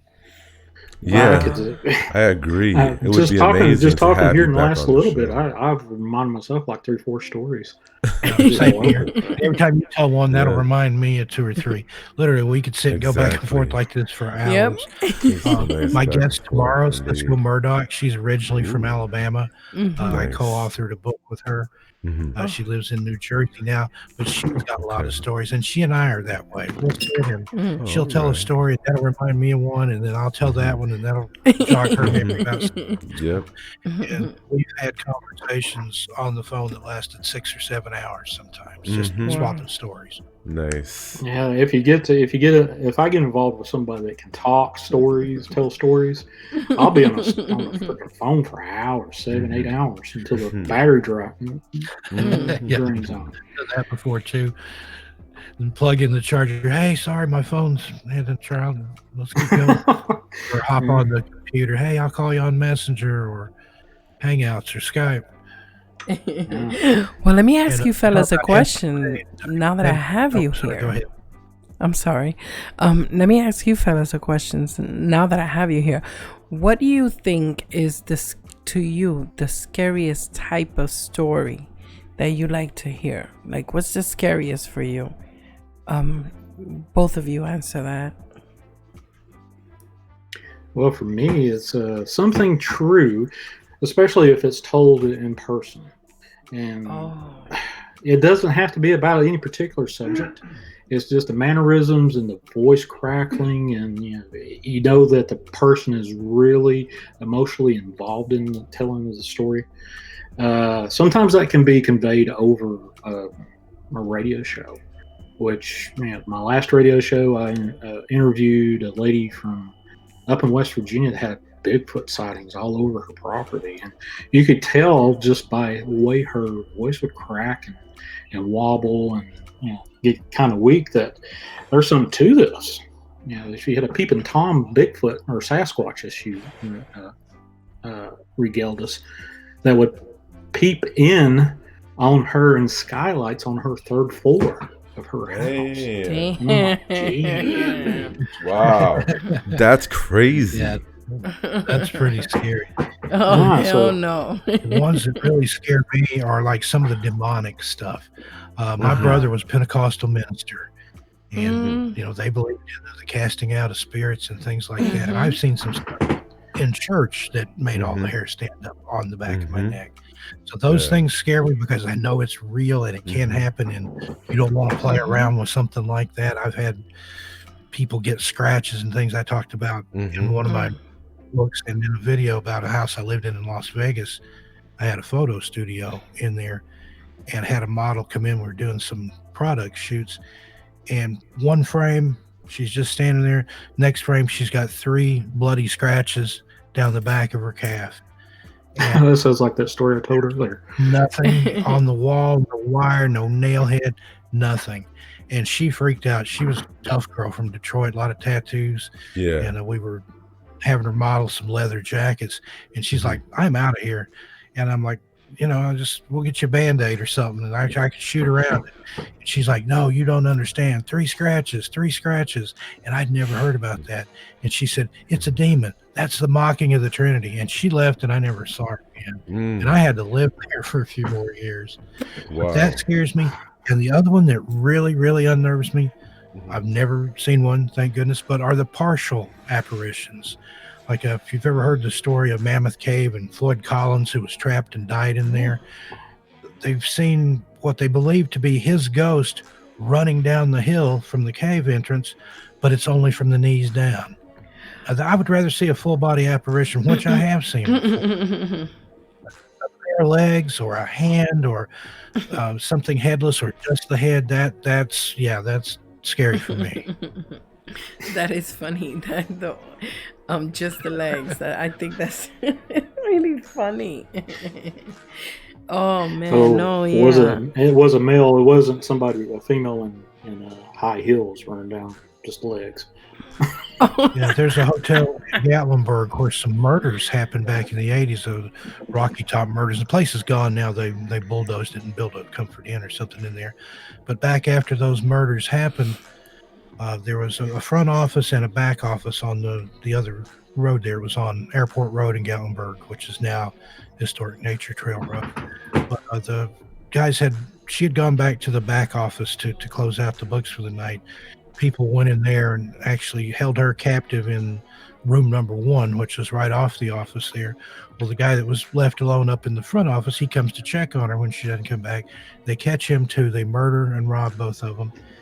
And after that happened, they claimed to see a pair of female legs run out of the area of where room number 1 was and around a little water fountain water feature that they had there behind the hotel, and they would hear screams and things there. But that's, again, partial, the legs down. No, count me out on that one. That reminds me of a bunch of stories from I used to live when I was a little kid in a trailer court here in the place where I live now. It's probably about 3 miles down the road from me. Yeah, but this trailer court was nestled on 2 sides of it by a cemetery. And every time that they have a new funeral or whatever, paranormal activity would start occurring. And of course, I was a little kid back then, and I can still hear my dad telling me to shut up in the middle of the night because I would wake up and see stuff going down the hallway in the trailer that we were living in at the time. Damn. And I remember one time laying in my parents' bedroom, I woke up to the sight of these arms coming through a closed window in my parents' bedroom with my dad's watch on. I was like, "What the hell is this?" Oh. And there was actually a murder that occurred in that trailer court at the time when we lived there. And actually, the stickler to this is after we moved out of that trailer court to another section of town, my dad had us kids in the back of this old green Oldsmobile car. There's a grocery store in town. It used to be called Payless. I can't remember what it's called now. But he parks there, turns around with us kids in the back seat, and he said, "I wasn't going to tell you about this until we moved out." But he told us this story. It's real quick. He said one night after there was a funeral procession in that cemetery, he woke up to where the master bedroom was. He woke up. He could see clean through the entire trailer through the hallway. Saw this old man that was glowing walking through the hallway, looking at each one of the kids' rooms, and came into the master bedroom. And my dad jumped up and turned the light on, was about ready and screamed out, "Who the hell are you?" And I actually remember this that night. I remember him screaming this out. And Dad said, as soon as he turned the light on, this ghost walks through the end of the trailer outside. And he went outside, and I remember him yelling and yelling that in the middle of the night, but I didn't know until then what was going on. And he said that he actually followed this ghost light that went in and out of each one of the trailers on the side of there was 2 rows of trailers in this trailer court. Went in and out of these trailers all the way up to the top of the road, and he lost sight of it. Wow. Whoa. No, that in my head, I'm still like a little bit like, whoa, about that thing that had your father's watch on. I mean, that right there caught my attention. That's a story worth narrating. I'm not gonna lie. That's the watch was one of those flex band gold watches, and it was one of those digital red amber lights that you had to press the side of the watch to get it to illuminate. It was that type of watch, and I actually liked that watch for whatever reason, but that stuck in my mind since I was probably about 6 or 7 when that happened. That was way back when.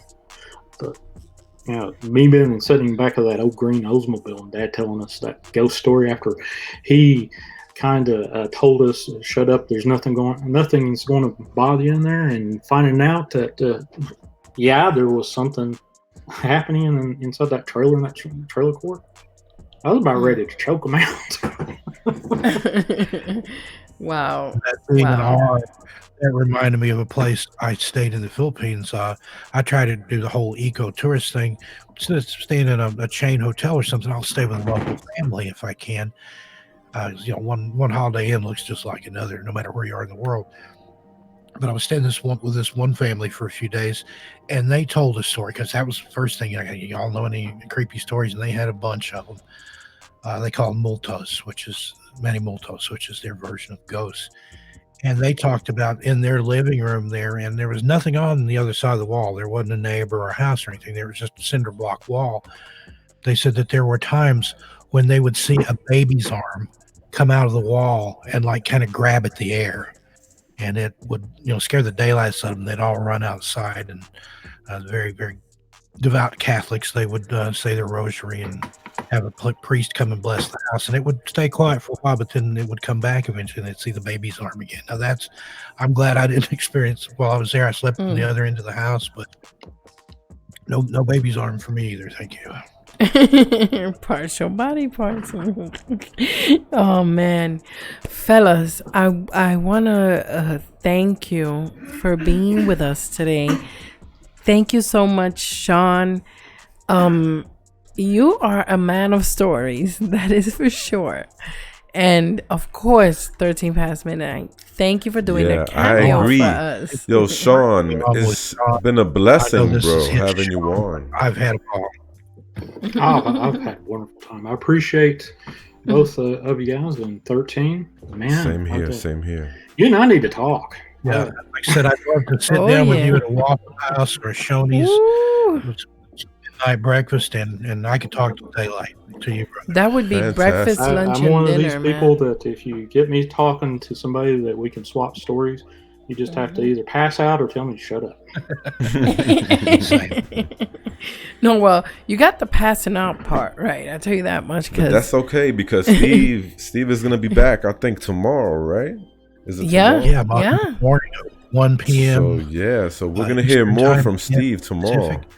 Yep. Got Cisco Murdoch on with me, though, my partner in crime, co-author of a great book that she wrote, and it's gonna be a lot of fun. So, oh my God, I'm gonna be all ears for that one. That's for sure.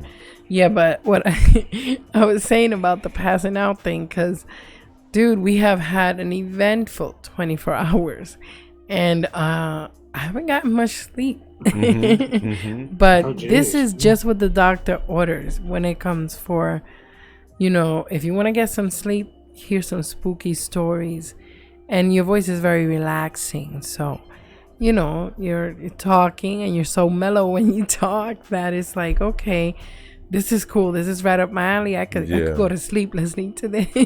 I know, right? I would love that. I would love that. Yeah. For reals. Totally. So, tell everybody where they can find you, Shawn, and plug all your links. Well, all their links are in the Dropbox. Every Saturday night at 7 and 9 p.m. Central Time. You're going to find me live on Dark Waters Radio channel on the Paranormal Radio app, or you go directly to IamDarkWaters.com. There is a live radio feed link right there. Saturday night, I actually am going to be live with Gary Parker. He is a fellow that has a lot of interesting Egyptian messages he's gotten from a alien called Abba. And he's going to come on board and tell us about some new interesting stories that he actually went over the Gaza plateau with the Great Pyramids. Whoa. And tell us some new stories. He just came back in May. He dropped me a DM a couple of days ago. And I was planning on doing just a live radio feed and get the listeners to call in and tell me some spooky tales. But I said, well, heck yeah, let's go ahead. I've had him on before, but this is going to be fascinating. I'm going to drop a link in. It'll be live on YouTube under Dark Waters channel. Okay. There. Great. That's so just great. drop in, be a part of it. Oh, now, yeah. After Dark Waters is going to go live in his own chat room at I Am Dark Waters. He's going to have a tell-all session over in his own chat room at IamDarkWaters.com. Nice. This would probably be at 9 p.m. Central Time when he's going to go live in there. He's going to take it's a tell-all, no holds barred. You can ask him anything. He said he's going to answer all the questions. So, go over there, right, cool. Subscribe. You'll get. This Saturday night will be my 55th episode with Dark Waters. Congratulations, brother. Nice. Wow, cool. I was looking at it. He said, hey, Shawn, you need to update the master file for the shows. And I was like, oh, yeah, okay. So I went in and I was like, man, I'm about 10 shows behind. And I was like, holy cow, 55 already. Cool. So, great milestone, brother. Enjoy it. You deserve it. If you want to reach out to me, Shawn G at IamDarkWaters.com is my email address. Or if you want to reach it via telephone, you can call me at my show number at 931-994-6917 if you want to tell me a story. Now, I've had a few people reach out with me and tell me some stories that I don't have permission to share, but some of them were military-based cryptid stories, and some of them were crazy. I'm telling you, there's a lot of story. Every story that you hear somebody call in and say, hey, I experienced this, there's 10 people behind you that has similar stories like that just don't for whatever reason don't tell you. Indeed. All right, guys, so you heard it here. Don't forget to check out Shawn G. He's gonna be chasing the truth, and you know it. So make sure you check into that live stream. Thank you so much. 13 past midnight. We're gonna see you tomorrow. Have a good night, guys. Thanks Yes. again. Shawn, nice talking to you. Indeed. Nice talking to you, Steve. I'll catch up with you later, buddy. Sounds good. Have a good night, everybody. Good night. Good night. Good night, Oh. folks, and everybody in the chat. Yeah, thanks for listening. Oh, wow. Big hand clap emojis. Oh, for yeah. Shawn Give it up. Hand clap emojis and hearts for Steve Stockton. These fellas did great. They were amazing. I mean, so many stories and so little time. Honestly, I wish I could like stay awake 24 hours a day. You know, it would be so great if I had that type of, I don't know, mojo, so to speak. You know, that would be so cool. Hey, real quick, I got a shout out. We got Christine Baker. She's in the his house. And we got B's in the his house. What is up, guys? Awesome. So everybody, thanks for tuning in tonight. We love you so much. Have a great night. Don't forget to tune in tomorrow for Steve Stockton. It's gonna be great. Oh yeah. And tomorrow night, believe it's Vidif 22. Whoop, So be sure you tune in for that. Yeah, that's gonna be cool too. Indeed. Yep. And hey, you guys, real quick before we go out, I'm gonna do something. I'm gonna play the Z Horde anthem. You know why? Because we have new people in the chat. All right, and they don't know what the Z Horde anthem is. So that you guys know, the Z Horde, well, that's our supporters. That's here, our family at Dezombified, and we did a rap song with a lot of their names in it, and it turned out to be a catchy little tune, and we like it, and we like to play it maybe 1 or 2 times during our live streams. You know, just to stand at attention for the Z Horde anthem. So now, without further ado, ladies and gentlemen, here goes the Z Horde anthem. Enjoy. Well, that's embarrassing. Go! This one goes out to all you Dezomba friends, the Z Horde. We want you to know just how much we love you. Shout out to Ophelia Noctis, creepy clown girl, dark carnival got this. A local nightmare, it's so amazing. Puerto Rican Jose's entertaining. Dark waters, dog man is twisted. Nation 1994, really gifted. Dustin Flemings, stronger than the rock. Hellfire's out here making everything hot. Yeah, Braden 23 of fire is a G. We're kryptonites down, kid, he's family. Now there are times when we all need gore. Danny Martian's in the house, never know what's in store. Mandy Mortem is legit and a queen. Gothic Rose enchanting, she's on the scene. 13 past midnight, things that go bump in the night. Gory B, horror addicts are out of sight. Big ups to the late horror show. Emily's Adventures in Horrorland, here we go. And you know we gotta keep them dice rolling. MD Who Entertainment, she's been chosen. Give it up for the evil outcast. Swedish mom is dope, yo, you know she got class. So if you get bad vibes from storytelling, then these monsters in my mind will leave you yelling. You see, we all about hearing stranger stories on the creeps. So sweet, she really got love for me. Penny tails up, narrating for the win. Queenie Tade amazing, but real dark and grim. Dementor centaurs, flickathon, swamp dwellers. Scolded 22, they be our fellas. Anime atone, time we lives. A fantastic panic, deep paranormal history. Great graphics. What's up, Bullis Greedier? I meant CP. I'm gonna get so bent with nefarious TV. Slumberies, art of morbid. Cab 7, truly salmon. And we can never forget about Karen. Karen. Karen. Karen.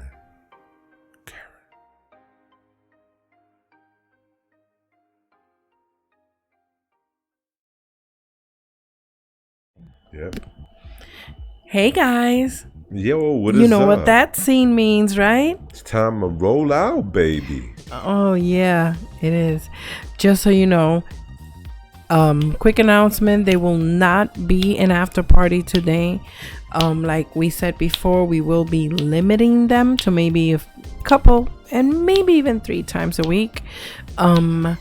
Perhaps someday we'll pick it up in the weekends as well, see what happens. But thank you guys for being here today. It has been an amazing 3 hours and 45 and a half minutes. And oh yeah, it is 12:47 a.m. Oh no, gotta go to sleep, gotta prepare for tomorrow's live stream. Today's live stream, actually, it is Friday already. I know, Friday. Baby. Thank God it's Friday, baby. TGIF. Is Friday. Friday night, just got paid. Hey, guys.